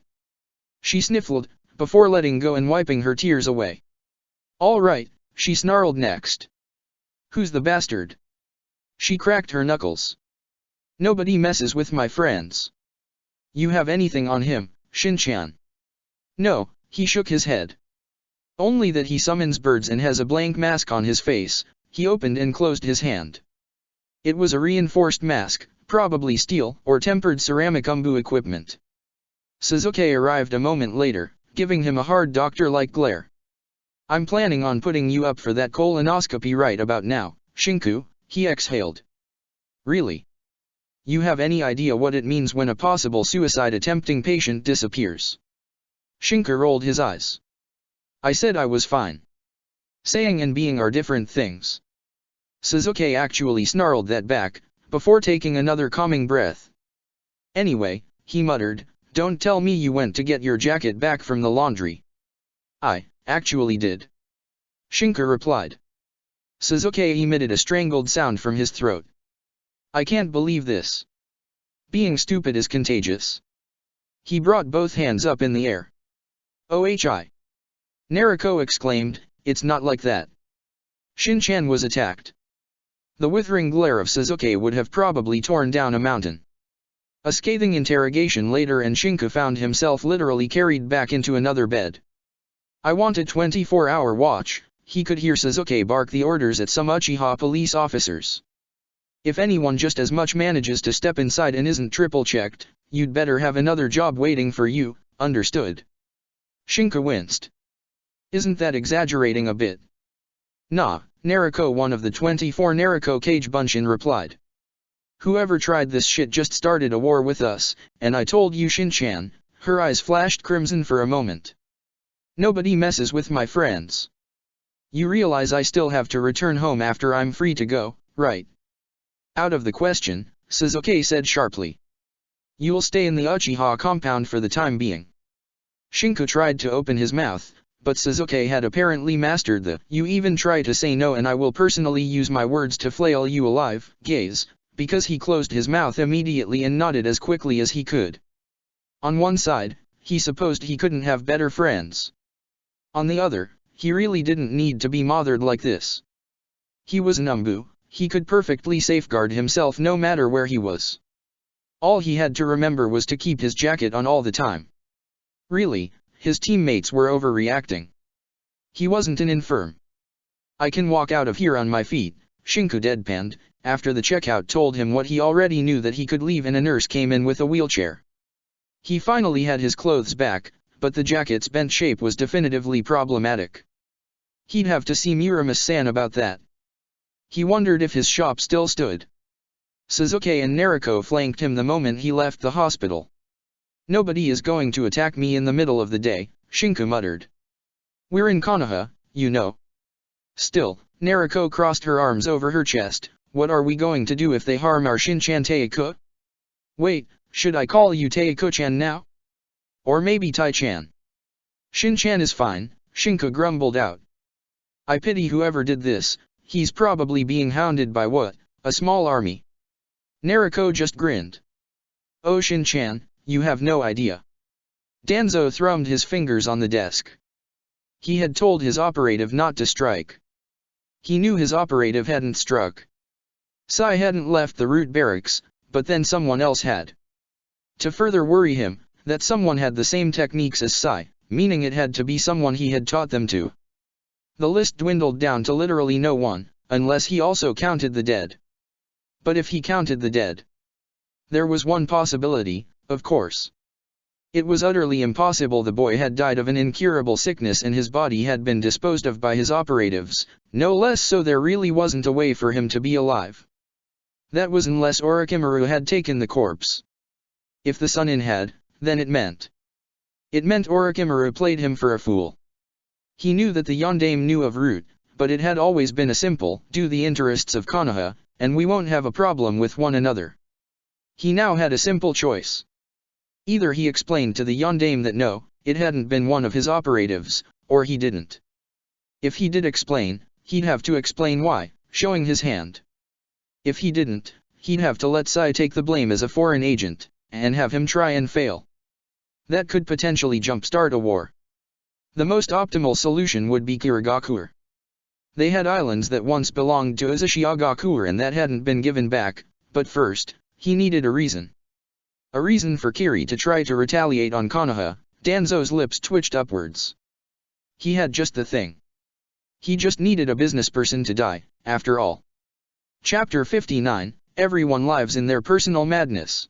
The Uchiha compound was big. It wasn't just big though. It was spacious. There were roads within it, and he suspected that it would take at least 1 hour of running to tour it all. The Uchiha and the Hyuga apparently competed on who had the biggest clan compound, judging by how work was going on to further expand it in the face of those milk eyes. You understand this is overreacting brought to a new level, Shinku deadpanned. You're the one who doesn't understand, Sasuke rolled his eyes. They were walking back home. Naruko had gone, reinforced the platoon, or whatever it was that she was doing. Look, I have a death sentence all right? I got that down since years ago. I know I'm going to die, and probably I'll never reach my 40s, Sasuke muttered. So who do you think will have to remain behind to pick up the pieces? Naruko has a family, you know. Yes, she does.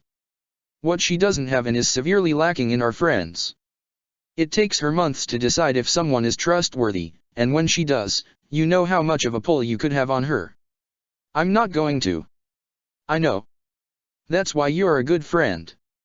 You never ask for anything, which means we have to force-feed you, Sasuke's lips twitched upwards. And just consider it a favor to return. When the time comes, I want to make sure you'll be there for her since I won't be. Shinku rolled his eyes.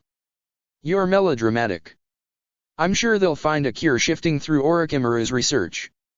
Prepare for the worst, Sasuke retorted. Well, fine, Shinku crossed his arms behind his head. Be pessimistic, but when they'll find the cure you'll be probably crying tears of joy. I think it's just fair for curses to rebound, Sasuke muttered back. My brother died of a wasting disease, and I'll follow him if a bit later. It's just a coincidence, Shinku deadpanned.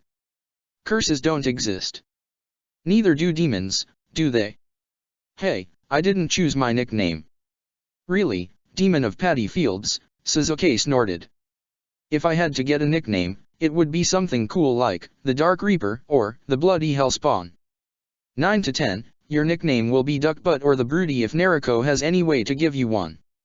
Sasuke chuckled. Yeah, probably. They stepped inside the house. I'm home. Sasuke exclaimed, I brought a guest. Oh my, Mikoto emerged from one of the doors, wearing an apron and holding a smile on her face, if it isn't Shinku. Uchiha-san, he made a polite bowing gesture. I'm sorry to impose. Not a problem, Mikoto shook her head, it's not a problem at all. Something tells me you didn't have much of a choice, she gave a passing glance at Sasuke, who snorted. This man here would rather risk death each night than ask for help, he's so much like the dobe it's a wonder he's still alive, Sasuke grumbled. Really, self-preservation should be a must for any shinobi worth his salt. Shinku rolled his eyes. Yes, Mom. Sasuke glared at him. Come on, we can spar in the inner dojo. I want to see how long you last this time around. Ouch, ruffled your feathers. Shinku chuckled. Wasn't I bedridden just a moment ago? If you're healthy enough to joke around, you're healthy enough to get your ass kicked in the ground. That's clearly Naruko's bad influence on you, Shinku shook his head. Thank you once more for your hospitality, Uchiha-san. Mikoto waved the two of them goodbye as they headed deeper into the house. You have the dojo directly in the house. Yes, Sasuke rolled his eyes. It's practical. And keeps the fangirls away, Shinku added. That too, he grumbled. Why it doesn't work with my room, I'll never know. I think some of the guards are paid to let some through. You mean you literally have girls in your room waiting for you every night? Not every night, and not always girls. Sasuke shuddered. And it's a hefty work getting them out. Most of them are in their teens, so you can't simply send them to jail, and sometimes they even do it with their parents' acknowledgement. Let me guess, most eligible bachelor of Konoha. Sasuke chuckled. Yes, something similar to that. Shinku shook his head with a small smile on his lips. The dojo was neat and sparkling, with the Uchiha's symbol standing brightly on the walls. There was no one else around. So, you're going to remove that armor? Shinku sighed. It is hurting my sides just walking with it. He carefully unlatched the sides and the front hooks, letting it drop gently in a corner. I'll need to have it repair. We have a blacksmith, Sasuke remarked. I didn't doubt it, but I have my own who actually made it, and he's the one I'm going to ask to repair it. So don't trash me too much, I need to have a presentable face when I go out later. Sasuke grinned as he stretched. Only taijutsu, and I promise not to be too rough on your face.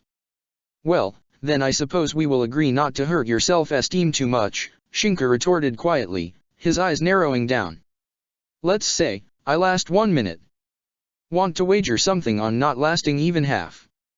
Not taking a wager we might lose, Shinku winked, bringing up his arms and taking position. The two shinobi eyed each other for a split second, and then Sasuke charged ahead with an overhead swipe. Shinku lowered his body, trying for a fist in the midsection, but Sasuke sidestepped it and pushed his body down while slamming his leg against Shinku's, who jumped to avoid the blow. Coming down with a fist, Sasuke parried the blow and then gripped tightly on the arm before slamming Shinku on the ground. Gah! That was 10 seconds. Shinku held the grip on Sasuke's arm, before using it to gain momentum and slam his foot against the Uchiha's face. At least, he tried. Sasuke gripped at the foot with his other hand, before pushing Shinku's body away before the free remaining leg could attack him. Rolling on the ground, Shinku hastily stood up. You know, I'm pretty sure you are going easy on me for some reason, Shinku said offhand. Somehow, I have this image of you being easily able to hit Naruko repeatedly in the corner of my mind while she holds against the blows. Sasuke raised an eyebrow. Is that? Kakashi always said I had a good intuition, Shinku snorted. It's more of a matter of knowing my limits and expecting the worst, he cracked his neck. Now come on, I doubt you'd be able to liquefy my insides like one of Naruko's blows could. Yeah, she hits like a train, Sasuke winced. Once it was still bearable but now, I pity whoever makes her angry. At least my Kawarimi is top-notch, Shinku sighed. Where did she go anyway? Where do you think she went? Sasuke snorted, well, the original one at least. The Hokage is a minimum, Shinku said. Well, you coming or are we taking tea and biscuits? Sasuke chuckled. It's your funeral. The Uchiha dashed across the dojo flickering in and out of sight. Shinku twisted his body, slamming his left leg behind him and missing completely the attack, which came from the right. The hit was dull on his sides, but it still connected. The next strike got him in the stomach, soon followed by a kick on his left leg and then a hold for his right arm. He ended up face down on the ground of the dojo with a sharp thud. This was 5 seconds? Are we starting from the beginning again, Shinku? Oi, Shinku snorted. You want to demolish my self-esteem? Go right ahead. They tell me it works wonders for possible suicide attempters. Nah, you're not going to commit suicide, Sasuke replied quietly. I'm pretty sure at least one of you would stop the other. Did you read my psyche evaluation? Shinku retorted. Yes, Sasuke acquiesced, letting go of the hold. As your doctor, I do have that right. You could have asked, you know. Somehow, I thought you'd say no. Better to beg forgiveness than ask permission and be denied, Sasuke replied. That's not how the saying goes. Sayings are relative, Sasuke rolled his eyes. Now, you're up for hitting the ground once more. Oh, sure, Shinku exhaled. I've got all day. Muramaze gazed at the entrance of his shop with a bored look. He sold good steel, he had nice profits, and everything in his shop was fine for the day. That lasted approximately until 2 Uchiha police officers entered and began to look at his wares with the same gaze a pissed-off wife usually gives to the drunk husband. When the Uchiha heir next stepped into his shop, he knew something was up. Shinku held a hand to his face as he entered the shop next. This is utterly mad. I hope you understand this is acting like a veritable lunatic. It's not paranoia if they're really out to get you, Sasuke retorted. Last time I bring you out with me, Shinku muttered. The next, I'm taking the window. You do that, see how long you enjoy Konoha in high alert, Sasuke nodded back sagely. Shinku's next words gurgled down in his throat. You can't do this shit. It's abuse of power. Try me, Sasuke smiled. Shinku moved towards the counter without replying. Muramaze looked at the raven-haired man who held under his arm a very familiar object. It has been a while, Muramas-san, Shinku said. Muramaze blinked. If it isn't Shinku. My, you've grown into a fine lad, haven't you? How have you been? Laughing brightly, he decided to ignore the strange situation until it went away. I was in Umbu for the duration of the war, Shinku replied, and well, your armor saved my life more times than I can count. Glad it helped, lad. So, what's the problem? Muramaze grabbed the jacket, gazing at it with a surprised expression. What hit you, a boulder? A steel tail from a puppet, he answered. Gazing around the shop, Shinku saw the usual assortment of weaponry and armors, with a few simpler models of the jacket armor he wore. I see, Muramaze hummed. Must have been a pretty big tail, crushed your ribs, didn't it? Probably, Shinku shrugged, I can't recall it vividly. And then it was pierced in the sides with blades of at least 5 inches I reckon, the blacksmith continued. How are you still alive? I ask myself the same question, time and time again, Sasuke remarked from his spot, his arms crossed together. So, do you want it repaired? Muramaze said, or maybe you have some striking new idea to add more protection to it. Actually, Shinku began, only for Sasuke to snort. Shinobi, we're shinobi. We aren't samurai. Please remember that, Shinku. I was thinking, Shinku continued. What about an extra layer of armor tied to a chakra trigger? Something that you can summon or unsummon and that simply drops down when summoned and retracts when unsummoned, like a curtain. Please tell him no, Sasuke grumbled. Can you imagine how stupid something like that is? It would make one hell of a noise to even walk with. You mean, something like the seals in your sleeves to summon Kunao? Muramaze said with his hand to his chin. Yes, only instead of Kunao it's steel plates. They can be magnetized to stick to the already existing underlying armor, since when they stay in storage they keep their status. They would eventually demagnetize, Muramaze said. What about hooks? I can see the addition, or maybe, what if instead of plates it's spikes? Like a porcupine, the blacksmith continued. So if somebody presses into a close, it's a matter of letting the spikes deal with him. That's interesting, Shinku replied, but what about the storage seals? They'd be visible.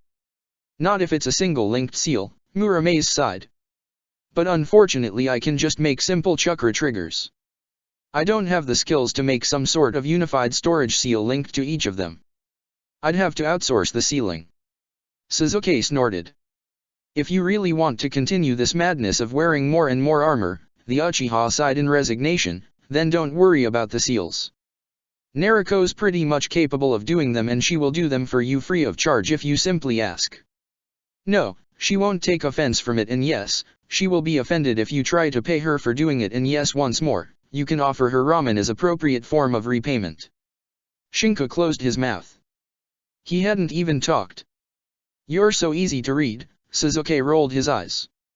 Really, how the hell did you survive in Umbu? The mask helps a lot, Shinku finally said, chuckling lightly. Well, I'll get the jacket repaired then. I doubt you want to change it with another, right? Shinku nodded. I already emptied the pockets before, how much do I owe you? Please, you're field testing new breakthroughs in shinobi armor and you brought the heir of the Uchiha clan in my shop. I should be the one paying you. By tomorrow my sales will be tripled, Muramaze shrugged. If you're sure, Muramas-san. Don't you worry, kid, the blacksmith replied. You need anything else? No, I'm stocked for everything else, Shinku replied. Thanks again. With a polite goodbye, he and Sasuke and the bodyguards were off. Are you really going to try that stuff on? Sasuke asked. Yes. Why? Rather than looking for armor, you should train more, Sasuke retorted. Would you consider Kakashi an S-rank shinobi? Shinku said with his eyes trailing after a cloud in the sky. Of course, why not? It's not a why not question, Shinku replied. Kakashi was and still is a prodigy. He's 27. I'm 18. There's a gap that can be filled with training, patience, and time, but the point is, we don't have that luxury, do we? I don't have 9 years to train, because I doubt the S-rank shinobi that are after Naruko will give her that time, he smiled lightly.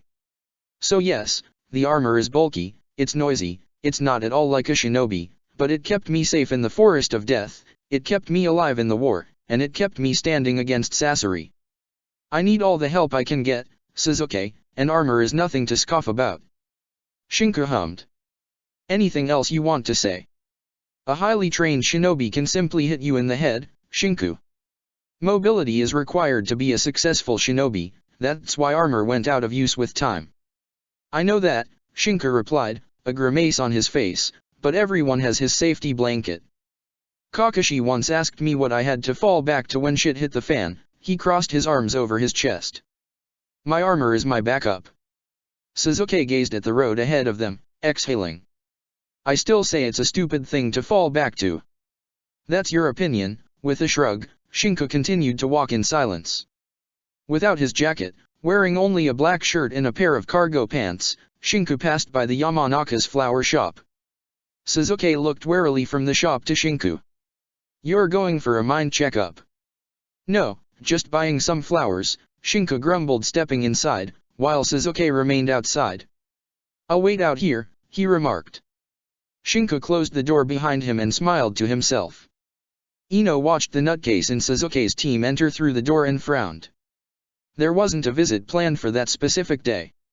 Hello, he said, making a light smile. I need some flowers for a few gravestones. Ino blinked. Of course, she said, hastily standing up from the counter. Do you have any preferences? Nope. I'm flying blind as it is, Shinku sighed. Lilies, snapdragons, chrysanthemums, carnations, or roses are all viable options. How many gravestones? Shinku closed his eyes for a moment. 13, no, make that 14, he hastily corrected himself. 14. Ino raised both eyebrows. It's going to cost you a good amount of money, you know. Yes, he shrugged, but it's fine that way. Aren't you in the same team as Sasuke? Did something happen during his last mission? Ino asked, before holding down her tongue with her teeth. Sorry, blabbing habits are hard to break. It's really not my business. I was conscripted in the war as Umbu, he acquiesced. I lost many comrades during the war, he exhaled, shaking his head. I'm just going to catch up with them. Ino remained quiet for a moment, before breaking the awkward silence by turning to gaze at the flower selection. I'd say one can never be wrong with chrysanthemums, she said, deftly picking them up. Snapdragons and lilies are fine too, she acquiesced. Shinku replied. Ino walked over to the counter, where she extracted a set of steel wire to tie together the bouquets. You're going to carry them by hand, or you want them delivered? Shinku tapped the sides of his cargo pants, storage seal in the pockets. One of the benefits of having a seal master in the team, Shinku blinked. Wait, you're talking about Naruko here? Ino blinked back.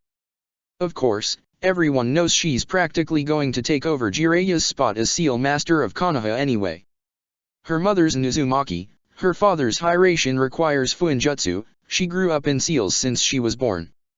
I knew she made storage seals since she was 11, how is that surprising? I simply never connected the dots, Shinku muttered back. Ino giggled. She doesn't seem like the type, does she? Shinku shrugged. She did make me a few storage seals. I should have realized in 5 years she wouldn't stop to only that. You didn't get a chance to talk to her in 5 years. Ino muttered, surprised. For the first 2 we exchanged letters, me, Sasuke and Naruko, then they simply stopped coming. He gazed at the bouquets. There was the war going on, so I just let things slide. Surviving the day was more important than finding out if the courier had been ambushed or not. Was it tough? Ino asked quietly. I mean, being the daughter of the clan head, I wasn't conscripted and all the newspaper talked about was how the war would be won with ease, but it did last 5 years. The first years were fine, Shinku whispered, gazing at the flowers. We had support from the normal shinobi force, and we Umbu did the missions considered slightly risky, but we had backup, always. Then the normal forces pulled out the moment we captured the capital, and so it remained up to the Umbu to finish the job clearing bunkers and resistance fighters. He drummed his fingers on the counter. We lost more men clearing up the mess in the following years than we did engaging in active warfare, but their sacrifice will be forgotten anyway, because they were nothing more than animal masks. He ground his teeth lightly. In the end, Umbu are a statistic on a parchment or a number on a scrap of paper. They don't even have a proper gravestone, and most of the time aren't even buried in Konoha. He chuckled. Still, someone has to remember them, right? But you're out of Umbu now, aren't you? Who knows for how long, Shinka retorted. I might end up back in, one day, he shrugged. It would be on your own accord though, Ino continued. It's not like they can conscript people into Umbu service. Oh, you'd be surprised, he replied, his face turning sour as his eyes darkened considerably. If your Jounin-sensei told you it was for your own good and submitted the form with enough strings attached to have you inserted, if the Hokage had a personal interest in seeing you in Umbu, he clicked his tongue, let me tell you, you're free only as long as you have the power to be free. His expression lightened up the next instant, but that's all right. In the end, there was a strain in his tone as he said that, made a choice. I'll keep on living with the consequences of it until the day I die. Ino remained quiet after that, finishing the bouquets, which Shinka swiftly stored in the storage seal. How much do I owe you? He asked her. Ino said the price with a soft voice, not trusting her words to come out clearly. Shinka paid without batting an eyelid, and then waved goodbye. See you. Bye, Ino muttered softly. She crossed her arms over her chest and sat back down on the stool behind the counter. She gazed at the door for a moment more, before looking at the door that led to her father's office. He heard you, Ino said plainly. If I did, he did too. Inoichi stepped out from behind the door with a slightly nervous chuckle. Ah, I'm getting rusty in old age. Hey Dad, what's his problem about? Ino asked, gazing at him. Is it schizophrenia? No, Inoichi grumbled. In that he has me stumped. He has an imaginary friend, who has a mind of his own. Ino snorted. That sounds like something a kid would have. Sometimes, when people have to grow up really fast, they keep something of their childhood with them, Inoichi replied. And you realize I shouldn't be telling this to you. It's not his only problem, is it? No, there's a sleuth of them in a beehive waiting to be cracked, Inoichi muttered. But he seemed more open to your approach rather than mine, he looked at her. You could.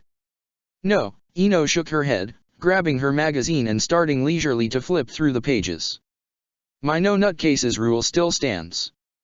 I'm not going to become a therapist. You know he's your same age, Inoichi replied. And it might be a good way to talk with Nariko again. Weren't the two of you friends? It was a long time ago, Ino grimaced.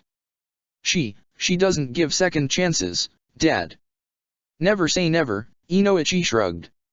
I say you could do something more than stand behind the counter reading a fashion magazine or training with Shikamaru and Shuji 3 days out of the entire week. It's not my fault Shika's lazy, Ino snorted. Fine, Inoichi replied. Just remember Ino, he continued, if you change your mind, warn me. There are some things you should know if you do. Ino huffed. I'm not going to. The problem was, Inoichi knew his daughter. He'd have to keep an eye out on his desk that night, but for the sake of a patient's well-being, he could go one night without sleeping. Shinka gazed at the tall walls of the Hyaga compound. Really, he gave a look of amusement, are you actually feeling so strongly against the Hyaga you feel ill at coming here? Suzuki turned slightly pale. No, of course not, but really, do we have to? Well, I do need to warn Hanabi about what time the meeting is tomorrow, Shinka retorted. You can wait outside, unless you think the Hyaga are trying to kill me. Don't be stupid, Suzuki snorted. There's nothing I'm afraid of. The other two Uchiha bodyguards begged to differ, as they suddenly felt very sick. Uchiha-sama, one of the two pleaded. Suzuki exhaled, fine. You can go, he then swiftly added as the two relieved police officers left, really, scaredy cats. Shinka stopped in front of one of the Hyaga guards, who gazed back at him with a curious expression. It was probably because Suzuki looked extremely pained to be there. Look, Shinku, Suzuki said as he was about to speak to the guard, there's something you have to promise me. Shinku turned to look at Suzuki, before raising an eyebrow. Please don't tell Nariko. Don't tell her what? Shinku asked, even more perplexed than before. Just, Promise you won't tell her. I promise. Good, that's good. Suzuki's relief was palpable. Still, Shinku frowned and returned to stare at the guard. I'm Hanabi Hayaga's captain, Shinku Harano.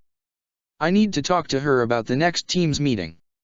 The guard actually sported a soft smile. Of course, if Uchiha Dano vouches for you there is no problem. Uchiha Dano. Shinku sharply turned his neck to stare at Suzuki, who fidgeted from his spot. The Uchiha nodded, and the gates opened up. Suzuki took the initiative from there, hurrying along the compound as if he knew where they had to go. Tell me, you're a common sight around this place, right? Shinku stated. It is an idea of my father, Suzuki replied. I have no say in the matter. You are an ambassador to foster improved relationships between the two clans known for being at odds with one another. Something of the sort, Suzuki hastily said. You're discussing an arranged marriage of sorts, Shinku calmly brought a hand to his face. And judging by your reactions, it's with someone Nariko knows and truly despises, which actually means it can be only one person. Suzuki grabbed Shinku by the shoulder and spun him around fast, gripping him in a steel-like vice. You can't tell her, all right? He said in a pleading tone. If she finds out, look, relationships are strained as they are. This is for the good of the village. I've made peace with the fact I'm going to die. I understand Nariko won't be happy about it, but if she doesn't find out until I'm dead, then she won't be able to do anything. The fist slammed firmly in Suzuki's stomach, taking away the air from his lungs. Shinku slowly pulled his hand away. You're acting like a coward, he said. Shouldn't she know one of her friends is entering an arranged marriage with someone else?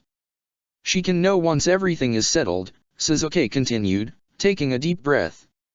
You know how she thinks. She'd be fully capable to barge in and stop the ceremony. So you've already decided to go through with the marriage, I suppose, Shinku muttered. And how are you going to keep it hidden from her? She has Kage Bunshin everywhere. This is bound to be known. No, Suzuki muttered. She never steps in the Hayaga compound and she doesn't think the Uchiha needs surveillance. She doesn't listen to gossip, because it's always false. As long as I deny it to her and don't admit it, she won't believe it, no matter who tells her the opposite. So, that's it then. You're bargaining your freedom away. It's not like that. It's a marriage, not the end of the world. And what about your pure love idea, As if something like pure love could exist. Suzuki snarled, in the end, wasn't Fu simply using you to have someone remember her when she died? Why else would she even care about the class dead last? He gripped at his shoulder a moment later, wincing in pain. Gah, His eyes widened as the realization of what he said sunk in. I didn't mean to, Shinku, listen, I'm sorry, Shinku exhaled. He looked towards Suzuki with real pity.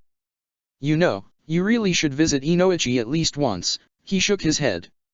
It would do you a world of good. I'll forward the suggestion to the Hokage's office. It's not good to keep your feelings bottled up like that. I didn't mean to. Suzuki stammered out.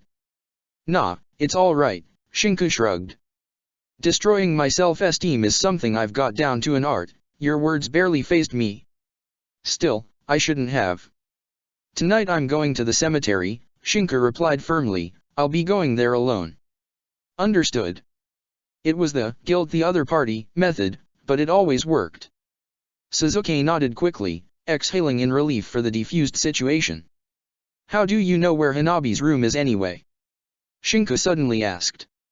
It's near Hinata's, Suzuki replied, but you already know why I know, don't you? They're sisters. Shinku blinked, so she's the Oni-chan, he turned thoughtful. Who would have thought? Still, arranged marriages. Are you done? Can't we talk about something else? You mean the hole you'll have in your stomach by the time Nariko's done with you when she finds out? She won't find out, Suzuki retorted hotly. Nobody will find out. It will be a private, secret, and quiet ceremony. There will be no talking of it. Wonderful, Shinku deadpanned. What next? Maybe you'll marry on a moonless night without a single light? It must be the dreamed marriage of hundreds of people. It's a necessity, Sasuke hissed.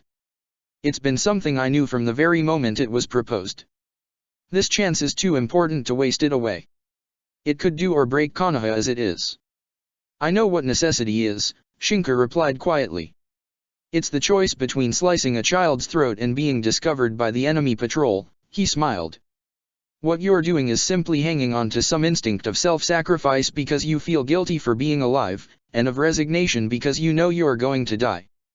You know, Shinku placed both hands in his pockets. It's true, you and Naruko are overly obsessed protective mother hens, and really, I'm ashamed to have to walk out with both of you constantly mothering me, but that doesn't mean I can't do my own side of the deal.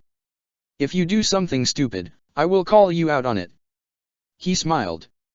Unless you prefer I tell you this is what you really want, and that I should start calling you Uchiha-sama. Sasuke just stared. You sliced a child's throat. No, of course not, Shinku snorted. What umbu would I be if I couldn't knock out a kid looking for bugs in a forest? Really? He chuckled, you keep underestimating my skills, you'll get burned one day. In your dreams, Shinku, Sasuke replied. They stopped walking in front of a sliding door. A wood plaque held the words, Hanabi Hyaga, scribbled to the side of it was clearly visible. Shinku knocked. The door opened for a split second. It closed faster than he could blink. The sound of ruffling, stuff moving, more stuff falling, small swears, exchanged with one another until the door opened again. Hanabi Hyaga stood wearing her Takubutsu Jounin attire and looking as battle-ready as ever. Hi. She stood to attention. Are we heading out on a mission, Teiku?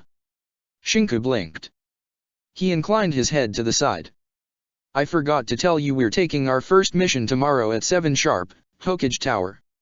Shinku smiled. Don't be late. Why yes, sir. She bit her lips. Is there anything else? No, he shrugged. However, you really should check who's at the door with the Byakugan rather than give a peek. Had I been an assassin, I would have used the opportunity to blindside you with poisonous powder. There is no safe place in the world that cannot be breached. Hanabi nodded quickly. Oh, of course. I'm the paranoid, Sasuke grumbled. I am the paranoid one, he repeated for added clarification. Yes, Shinku nodded sagely. Glad you finally understood it. In the Hokage Tower, Naruko calmly looked at her father. Minato began to sweat. Naruko simply kept her gaze steady. Is something the matter, Naruko?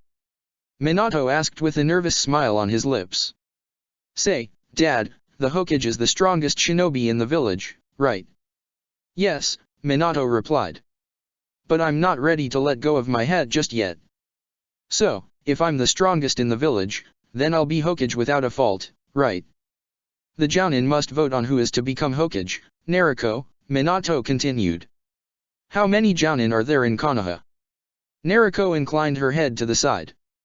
A few hundred, Minato replied. Naruko returned to gaze at her father. Hey Dad, aren't you feeling too old for the hat? All right, what's the matter Naruko? You never were so interested in getting the hat before. You know somebody tried to kill Shin-chan, right?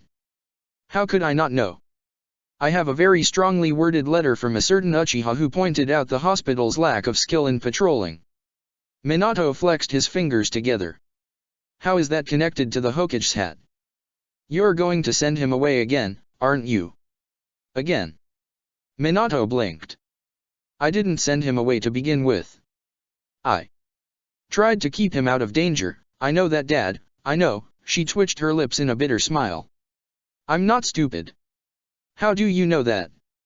Minato raised an eyebrow. So, there's a big bad enemy in Konoha, right?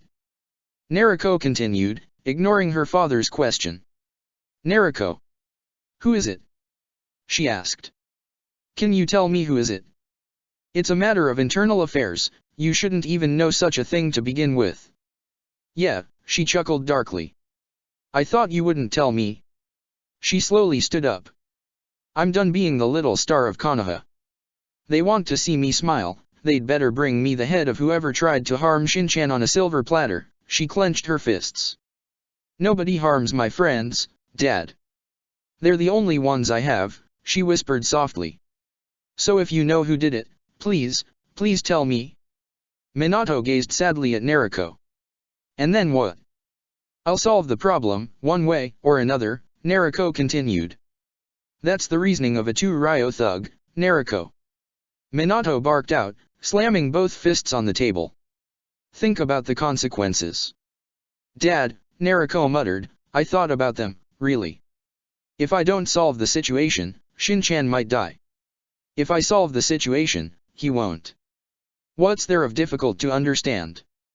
And what about the rest of Konoha?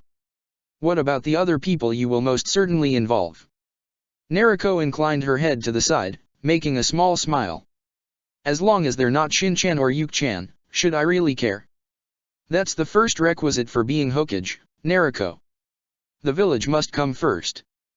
Oh, she blinked, then I'll become a Hokage who doesn't need that requisite, she added, holding up a cheerful and bright smile. You know Dad, you're being a hypocrite, she continued softly.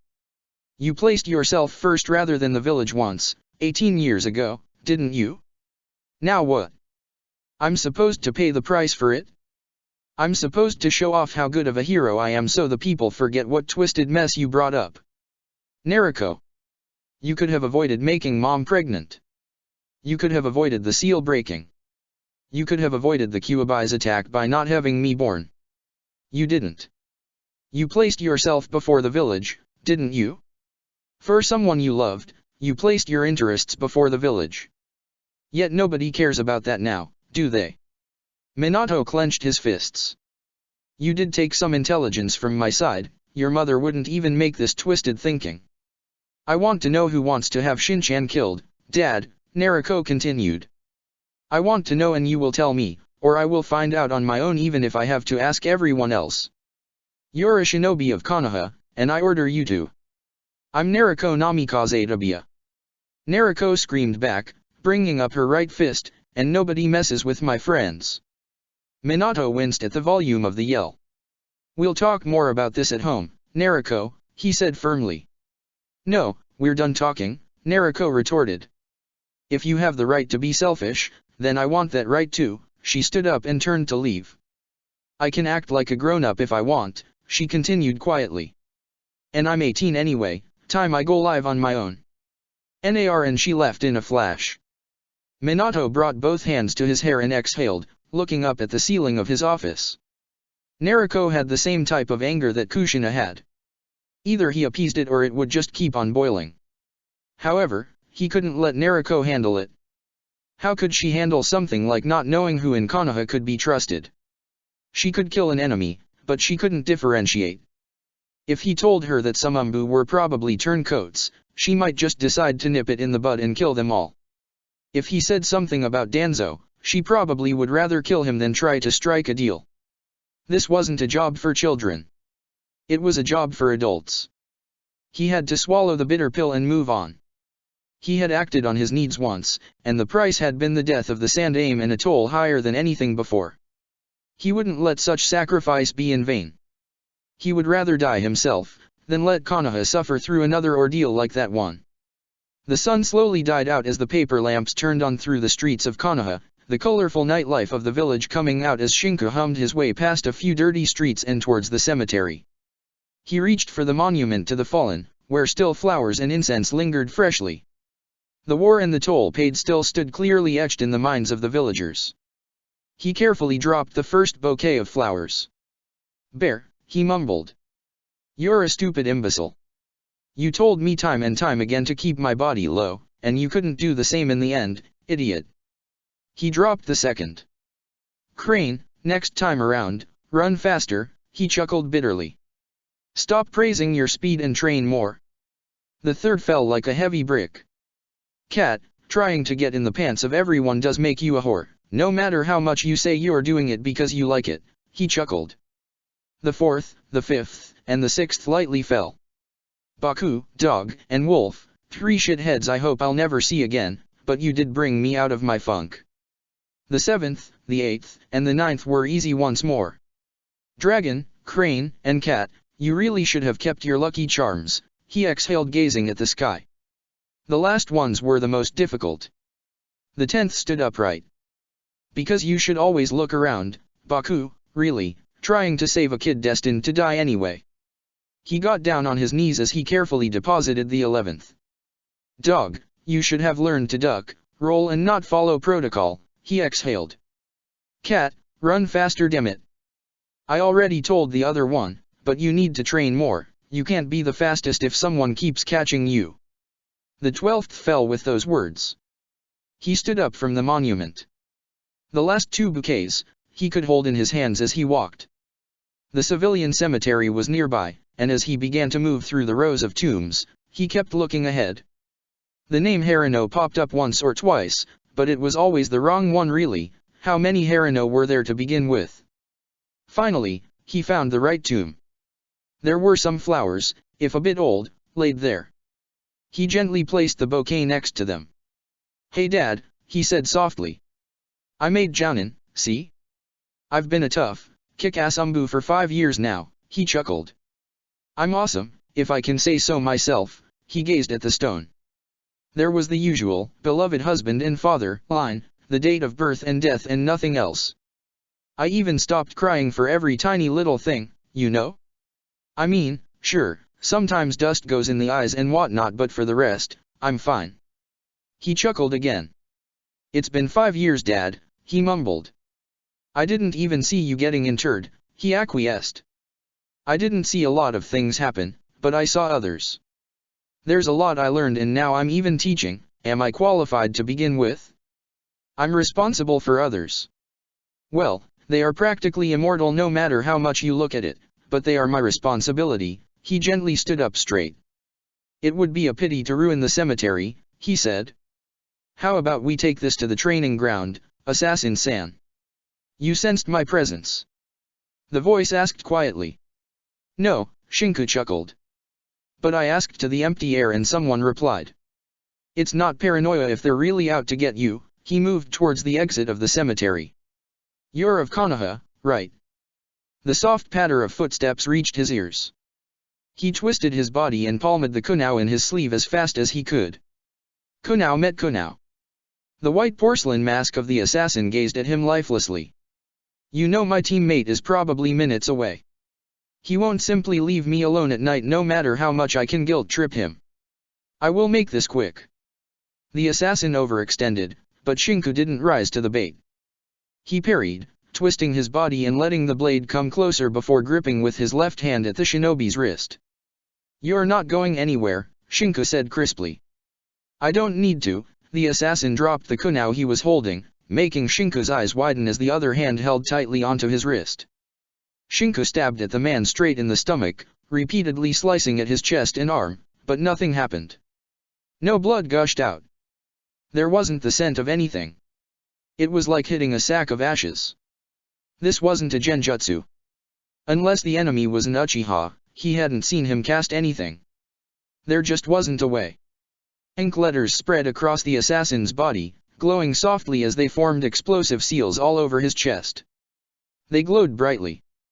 I didn't want to ruin the cemetery, Shinku whispered, before a slicing motion cut in half the assassin's arms.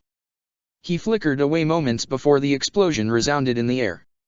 There wasn't any air pressure, because the hands of the Susanoo held it tightly contained. Sasuke's right hand gripped a katana, electricity sparkling through it. I had my money on this happening again tonight, Sasuke grumbled.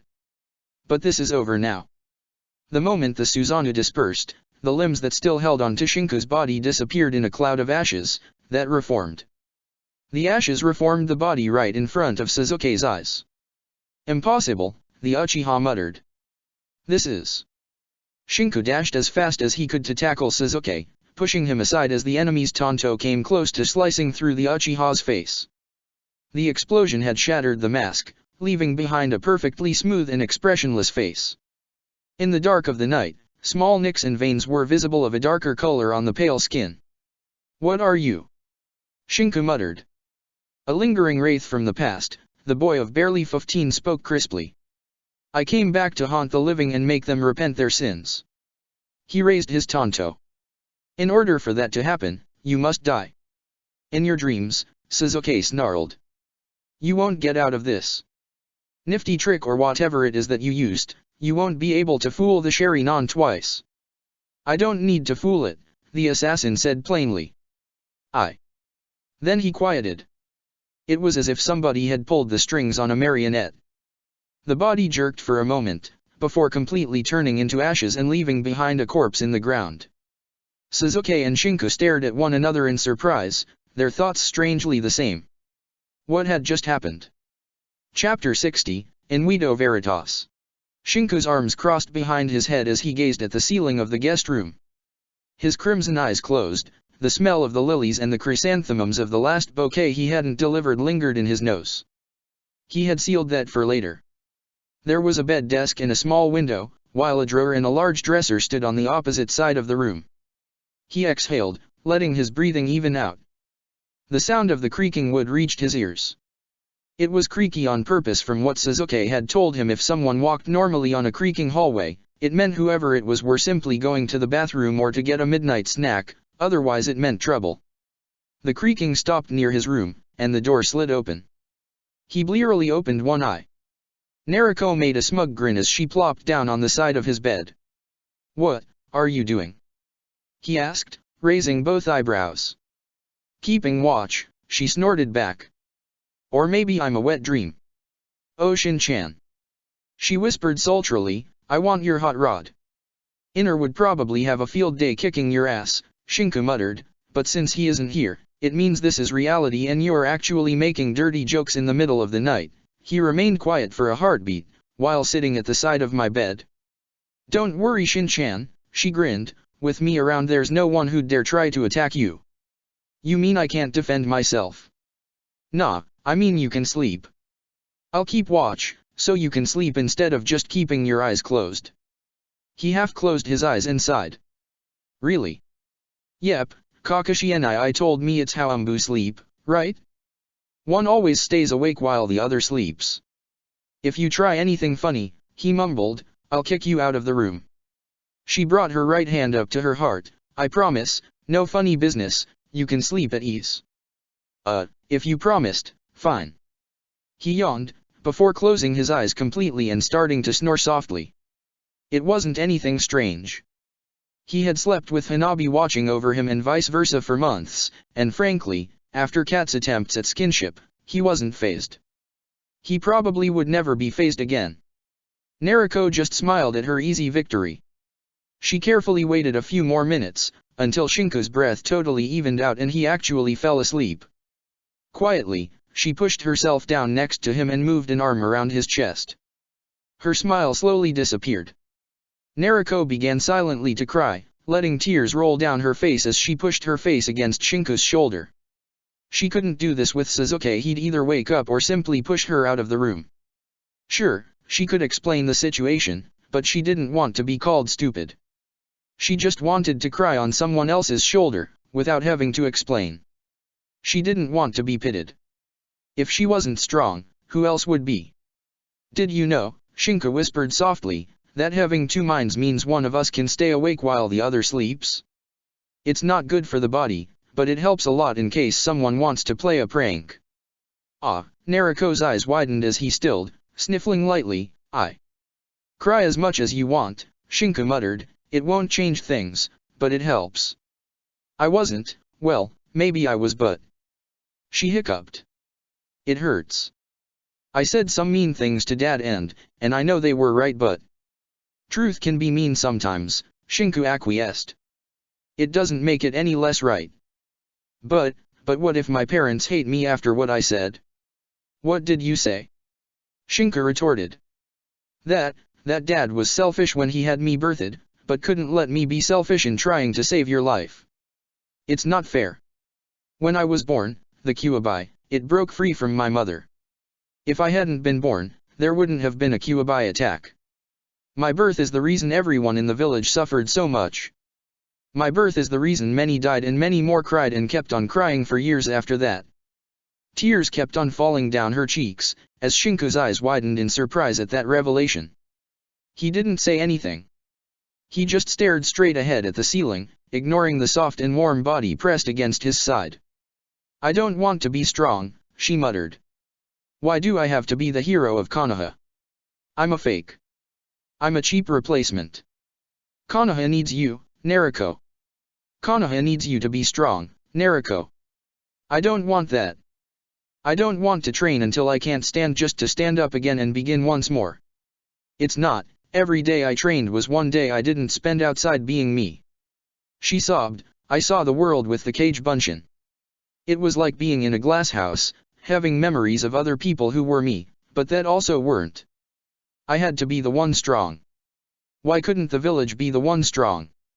Why do I have to be the one to protect it? Why not the Jounin? Why not the Hokage? I don't want the hat, but I'll take it by force if I have to. She sniffled. I can't lose all of my family. I can't. Please, I just don't want to be alone. Why? He croaked out, his head turned to stare at the bundle of golden locks. Why don't you tell this to Sasuke? He doesn't need people breaking up on him, Naruko muttered. He gets that already at the hospital. Yuki-chan has his problems and I have mine. When he gets sad, I'll cheer him up. When I'm the one sulking, he'll do something to bring me out of my funk, but I can't keep depending on him. He's going to. She sniffled more. He isn't going to die, Shinku murmured. They'll find a cure. If they didn't find one by now, Naruko gripped tightly on his arm, they probably won't find one ever. Shinku hissed, that's not true. They prolonged his life by 2 years already. Maybe they'll give him more time and then some more, until he'll live way past his 60s. I can't do anything, she croaked out. I can fight enemies. I can kill assassins. I can protect people around me, but I can't fight this sickness. It's the first time I can't fight. I can just look at him and watch him die, and I can't do that.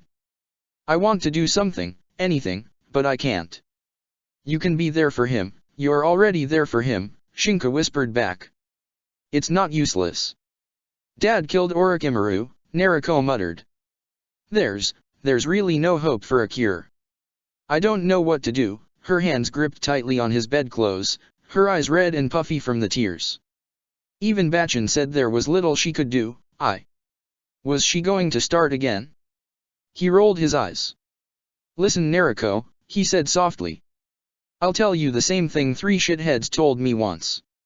It's no use crying. You want to let it out, but by the end of the day, you'll have red eyes and nothing will have changed. You can keep on thinking about what ifs for the rest of your life, but it will just distract you from actually having a life. Life isn't fair, nobody's perfect and everyone must die in the end. There's nothing else to add. Why aren't you even a bit sad about it? Naruko muttered, why don't you? Sasuke has accepted his death, Naruko, Shinku continued softly. He understands and will welcome it when it comes. I have seen what that seal does in the latter stages, Naruko. The people were mad and screaming, foaming from their mouths and ripping themselves apart. I saw the corpses of the failed experiments. Therefore, when I see Sasuke who after 5 years still appears human, there were children who turned to lumps of rock after a few weeks, Naruko. He swallowed heavily, and they were alive for most of it. Naruko's eyes widened, her hold faltering for a moment. Should you be telling me this? Should you actually be sleeping in my bed when you said you were doing watch? Shinku retorted calmly. Hey, which of the two are you? Naruko mumbled. You feel like Shin-chan, but you're not really Shin-chan, are you?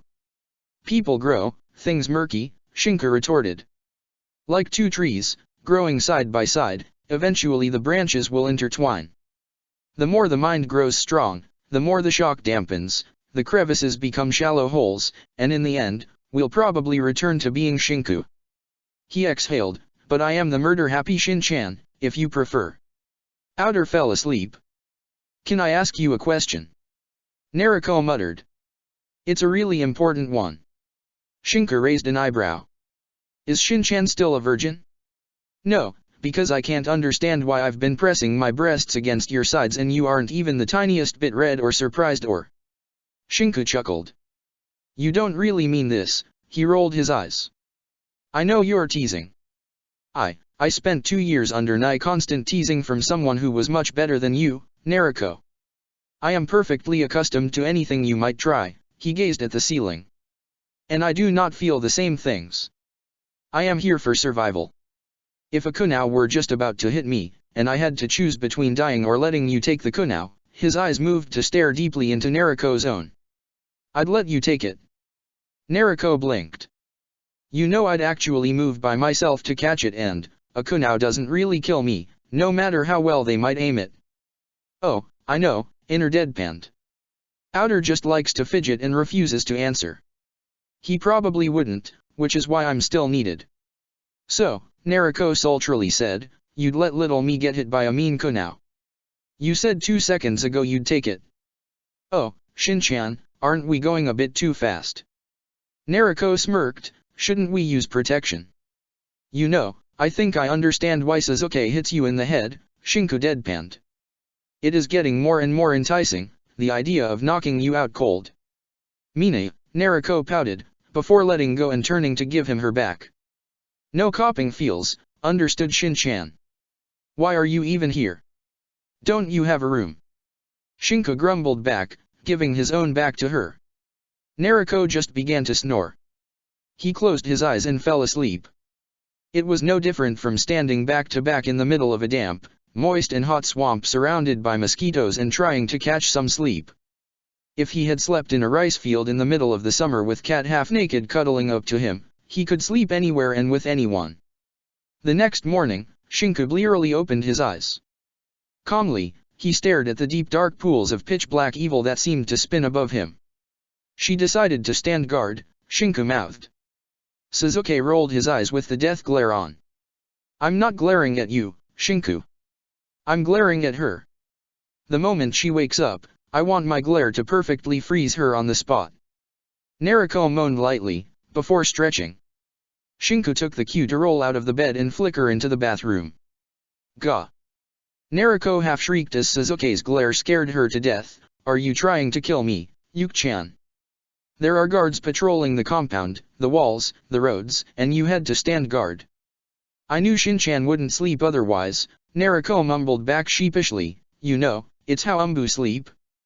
They rest side by side, so they are never ambushed. Sasuke snorted. You just didn't want to sleep alone, right? Naruko smiled brightly. You're a man after my own heart, Yuki-chan. She clasped her hands together. When are we marrying? Sasuke smirked, bringing both hands to the side of his body. Never, he said holding his head up to the side with a smug grin, you're going to die old and surrounded by cats. Maybe you'll call them all Tora to boot. Naruko whined pitifully, what? No fair. Her voice softened up as her mood turned somber. You know the saying, make 100 friends so you'll never feel lonely. She gazed up towards the ceiling. Mom used to tell me that each day I went to the academy during first year. You know, I tried hard to remember anything from the academy concerning Shin-chan. Just, you know, to think about something. I know Ami kept pushing herself on you. I know there was that bug boy Obarame who stood in a corner and had swarms flying around him sometimes. I remember there was a kid who scraped his knee and cried for 2 hours. I tried to make friends with everyone, but even then, why can't I remember trying to befriend Shin-chan? You probably forgot, Sasuke retorted. He was pretty quiet back then. Sasuke turned thoughtful too. I spoke to Hinata too, and she was shy to begin with, Naruko snorted. I spoke with Ino, I spoke with a lot of students. Why can't I remember speaking with Shin-chan? Because you weren't actually speaking to people, Shinku grumbled, entering the room again. People came to speak to you.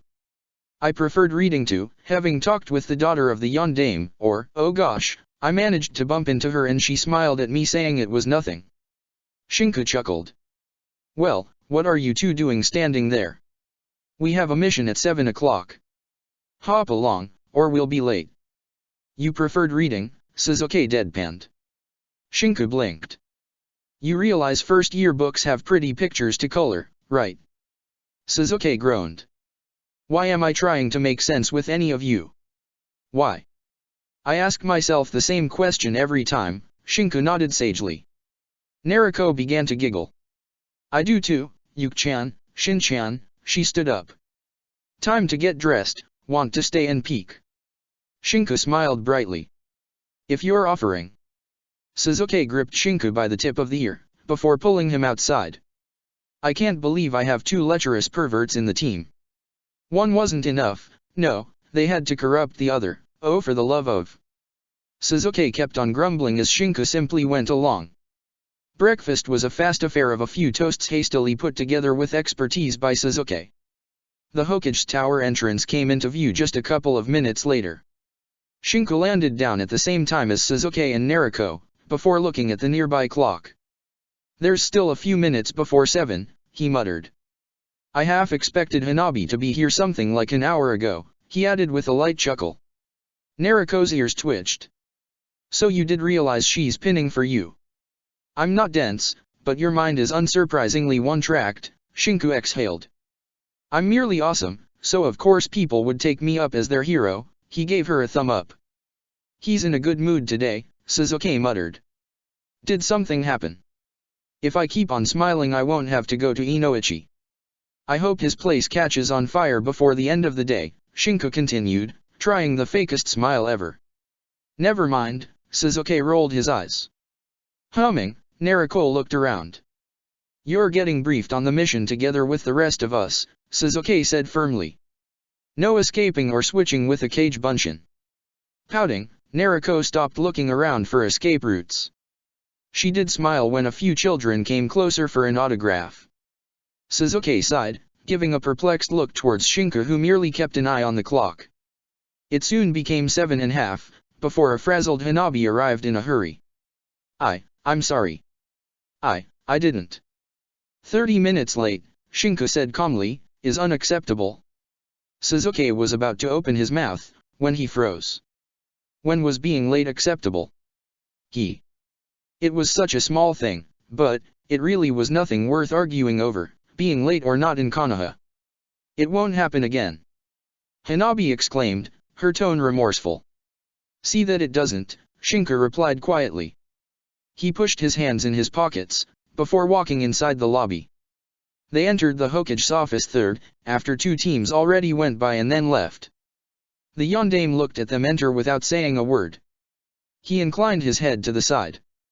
The higher-ranked missions are assigned later on, he began softly. Shinku rolled his eyes. That's why I'm here now, Hokage-sama. I'd like a D rank, possibly something boring, long, and repetitive. Weeding a garden is fine. Irika sputtered from his spot nearby. That's preposterous. He hissed, what are you? Minato just smiled, before giving him a quick nod. We can certainly accommodate this, he moved through the folders. Here, he took out a scroll and threw it in the air, where Shinku caught it deftly. A garden to weed should be fine. Shinku opened the parchment and read it quickly, before nodding back sharply. We'll take this mission, Hokage-sama. It was as they made their way towards the garden that Hanabi blurted out once more. I'm sorry, really. I'm not angry, Shinku deadpanned. Being late happens. It is unacceptable, but it happens. Weeding a garden is going to be so much fun. Nariko fake exclaimed. I think I can make a new record if I make enough Kage Bunshin. No Kage Bunshin, Nariko, Shinku replied. Nariko spluttered. What? Shinchan. You were serious? Oi. That's going to take like, forever. It helps calm the mind, Shinku retorted with a small grin. And I'm going to enjoy watching you go down on your knees and wiggle your ass as you weed, oh yes, he chuckled darkly. This is perfect. Nariko carefully inched behind Suzuki. You think they broke Shinchan while we weren't looking? Suzuki rolled his eyes. I think he wants Kakashi to come back as fast as possible, meaning he's going to keep on making us do the D ranks until you convince the bastard sensei to get back up on his feet. On the sexual harassment part, I think that's your fault plain and simple. That's abuse of power Shinchan. Nariko eeped out from behind Suzuki, you can't do that. The next mission will involve paint, Shinku continued, thoughtful. Should have you undressed to avoid dirtying your clothes. Hope the client has white paint, it would. All right. Nariko brought both hands up in the air, as if to surrender. No lecherous jokes rule enforced. Shinku smiled brightly, as if he had just won a lottery. I knew you'd catch up to that quickly. Exhaling in relief, he began to hum as he walked down the road. Hanabi just stared wide-eyed. The fact that Sasuke gave her a sorry look and a shrug of the shoulders, in what sort of maddening team had she ended up in? And why was Bird acting like this? He was usually so collected. But that was in the war, wasn't it? Now, in the middle of Konoha, doing a D-rank, wasn't that simply him being relaxed? She shook her head slowly, gazing down at the ground. She blinked a moment later. Wait. We're really weeding a garden? Isn't that code for killing some thugs or similar? Sasuke patted her on a shoulder. Sorry kid, Shinku and weeding have a history of happiness. The Uchiha smiled awkwardly at her. And now that I think about it, he probably made us all a favor. I'm sure Naruko would have started the lewd jokes halfway through anyway. Now remember, Shinku continued as they neared the house that required weeding. Be polite and work hard. The old woman had a narrow escape from a heart attack when she found out who was going to weed her garden, but Shinku just smiled. It was good to weed. Gripping the grass, tearing it out, making sure the roots were disposed of properly and the soil even again, there was no blood involved. There was no fighting, and nothing else to think about except how relaxing the job was. The same thought couldn't be said for the others. Sasuke grimaced as he pulled out a root. Having dirty hands was a big no for medics. He kept on eyeing the water sprinklers and then back at his palms. Exhaling, he returned to taking care of the plants. This did bring him back to that time when Fu and Shinku weeded the garden, both of them genuinely. He sharply eyed Shinku's back. Had he done it on purpose, asking for a weeding mission? Was he trying to get him to open up? To say he wasn't happy with how things were going? He was happy. Sure, he was going to get married and he was going to die, but he was happy. He was happy, wasn't he? Naruko groaned. Normally, she'd be done in less than a second. 200 Kage Bunshin could weed a garden in less than a minute. Yet here she was, pulling the weeds out one by one. The old woman had kindly offered them lemonade. It wasn't the first time this happened, but it was the first time she could actually enjoy the offer personally. Normally, she just let a Kage Bunshin drink it. If she did, she'd end up bloated by the end of the day with all the people offering her food and drinks. Naruko gave an awkward look towards Shinku, who seemed lost in his own little world made of pulling out weeds and patting the soil. He hummed a catchy tune, a small smile on his lips. Did he choose a mission like this one because of what she had said the night before? No, it wasn't possible. He had told them he intended to get a D rank anyway. Hanabi looked down at her patch of assigned garden. There was nothing complicated about the job. There was nothing to take pride in. It was a simple weeding job. How could someone consider this a mission? She didn't understand. Her father would consider this a waste of time and she was close to doing the same, if it weren't for the fact that a small part of her believed this to be a punishment for her being late. They finished the job in 2 hours. 2 hours of complete silence, with the occasional humming here and there and the nod at the tails of the elderly woman who seemed inclined to speak with both Sasuke and Naruko, and yet hadn't said a word to Shinku or Hanabi beyond the good job. And come back whenever you like, dearie, the old lady said. I rarely have visits in my old age, she added softly. Of course Baa-chan, Naruko replied with a smile. See ya. Shinku whistled with his hands in his pockets. So, are we all relaxed and happy now? He asked, looking back to his teammates. Everyone feels better. What was the purpose of doing that? Hanabi asked. 2 hours of weeding, Shinku retorted. We get paid 1,000 ryo each for weeding a garden. You can buy 4 cups of ramen, or 2 kunao, he turned thoughtful. Frankly, they should sell kunao cheaper. But we did enough missions during the war not to need money for a long time. Hanabi exclaimed back.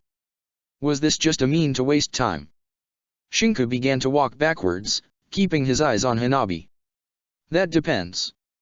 Did you learn anything? No, I don't think so, Hanabi replied, her eyes now low. Then it was a waste of time, Shinku nodded. What were you thinking it while weeding? About how fast it would take for me to finish, she replied. I think you're lying, he shrugged. You thought about that for, maybe, 5 minutes. Afterwards, you began to think about how to solve your problems. She flinched. What? Everyone has problems.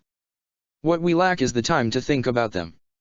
Work, going somewhere, needing something, they are all things that distract us from our problems and that in the end we choose to ignore them.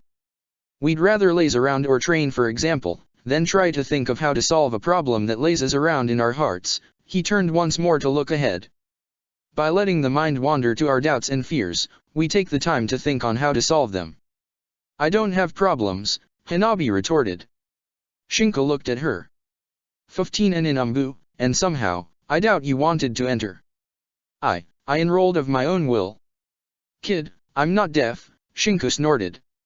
No Umbu who enrolls voluntarily starts crying the first night away from home. Hanabi turned crimson. I thought you were sleeping? Oh, you'll find out I've got very sensitive ears, Shinku chuckled. Just know that if you have a problem, you can come and talk it over with me. I'm not suggesting either of these two as counselors, he pointed at Naruko and Suzuki. Because one will suggest you start reading porn and the other will probably put up something like a 24-hour guard. Both looked offended, albeit they were faking it, but said nothing as Shinku continued, but the point is, if you can't find a solution to a problem, chances are someone else knows the solution and could help, provided you speak with that person. Hanabi didn't say anything else, and Shinku didn't pry. So, Naruko took the cue to speak. What do we do now? Don't have a clue myself, Shinku retorted. I think I have to see Inoichi. Maybe this afternoon I'll swing by Kakashi's. Naruko fidgeted. I have nothing to do all day. No training? Suzuki asked, actually surprised. Nope, Naruko smiled brightly. Today I'm free. And tomorrow I'll be free again. I'm going to enjoy life for a while by tackling it up close and personal. I can move the patient's schedules around for a bit, Suzuki replied. I can accompany you if... No, I want a girls only, she grabbed onto Hanabi's arm. We'll go sightseeing shops and begin a shopping spree, and then we'll giggle like dumb girls when some ripped shirtless guy will try some stupid macho lines, she continued to speak with a half-dreamy voice. Then we'll... I have training, Namikaze-san, Hanabi murmured. Call me Naruko, Chibi. Naru-chan is better, but we can start with Naruko. And Naruko-san, I have. Only Naruko, Chibi, Naruko rolled her eyes. Come on, don't you want an older woman's opinion on clothes? You won't catch anyone's attention if you keep wearing the same old armor. I personally like to see her wearing the armor, Shinku replied with a small smile. It suits her. Hanabi spluttered out as her face heated up. Naruko gave Shinku a sour look, while the boy just held up his smile. There was no way he'd let Naruko dress Hanabi up. There was no way he'd let anyone be dressed up by Naruko, except Kakashi, because Kakashi was a bastard. Kakashi sneezed from his bed. He felt really, really sick. Well, not really sick, but more of a tiredness and sore joints and all those little things that made him feel weak and not ready for active duty again. He sneezed some more. Maybe he had really caught a cold or some flu. Oh, he hoped the flu was one of those week-long things that had little to no complications except for a light fever and some sneezing. He really would have liked that. A good week of peace was ahead of him, what more could he wish for? Elsewhere, in Wave's brand new casino, Gato's head rolled with a soft thud on the ground, dirtying the expensive carpet of lion fur the man had bought a few years back. The attack had been swift, perfectly planned and executed. Nobody could have guessed the culprit hadn't Danzo-sama's orders been specific. He heard the enemy attack come, but he didn't try to avoid it. He was a tool for Danzo-sama. He would gladly die for Danzo-sama. A giant sword pierced through the root operative's chest the next moment, before slicing him apart with an effortless move. Piece of trash, the Kirigakure shinobi snarled. The butcher's cleaver firmly held in his right hand, the ninja moved to remove the man's mask. There, standing clearly visible beneath the mask was Konoha's leaf symbol. He'd have to warn the Mizukage about this, and he knew his former teacher would not take this lightly. Then again, when did Zabuza Momokai ever take things lightly? Kojuro grimaced, placing the butcher's cleaver on his back.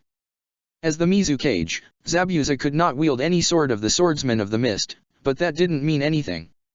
One did not take the sword because it made him stronger. One took the sword when he was strong enough to wield it. Still, if Konoha sent someone, he hoped it would have that boy, the one that had been the root of all his troubles. The one responsible for the death of his parents. He would slice him up, he really would slice him up real good. Check the description for the links to the author.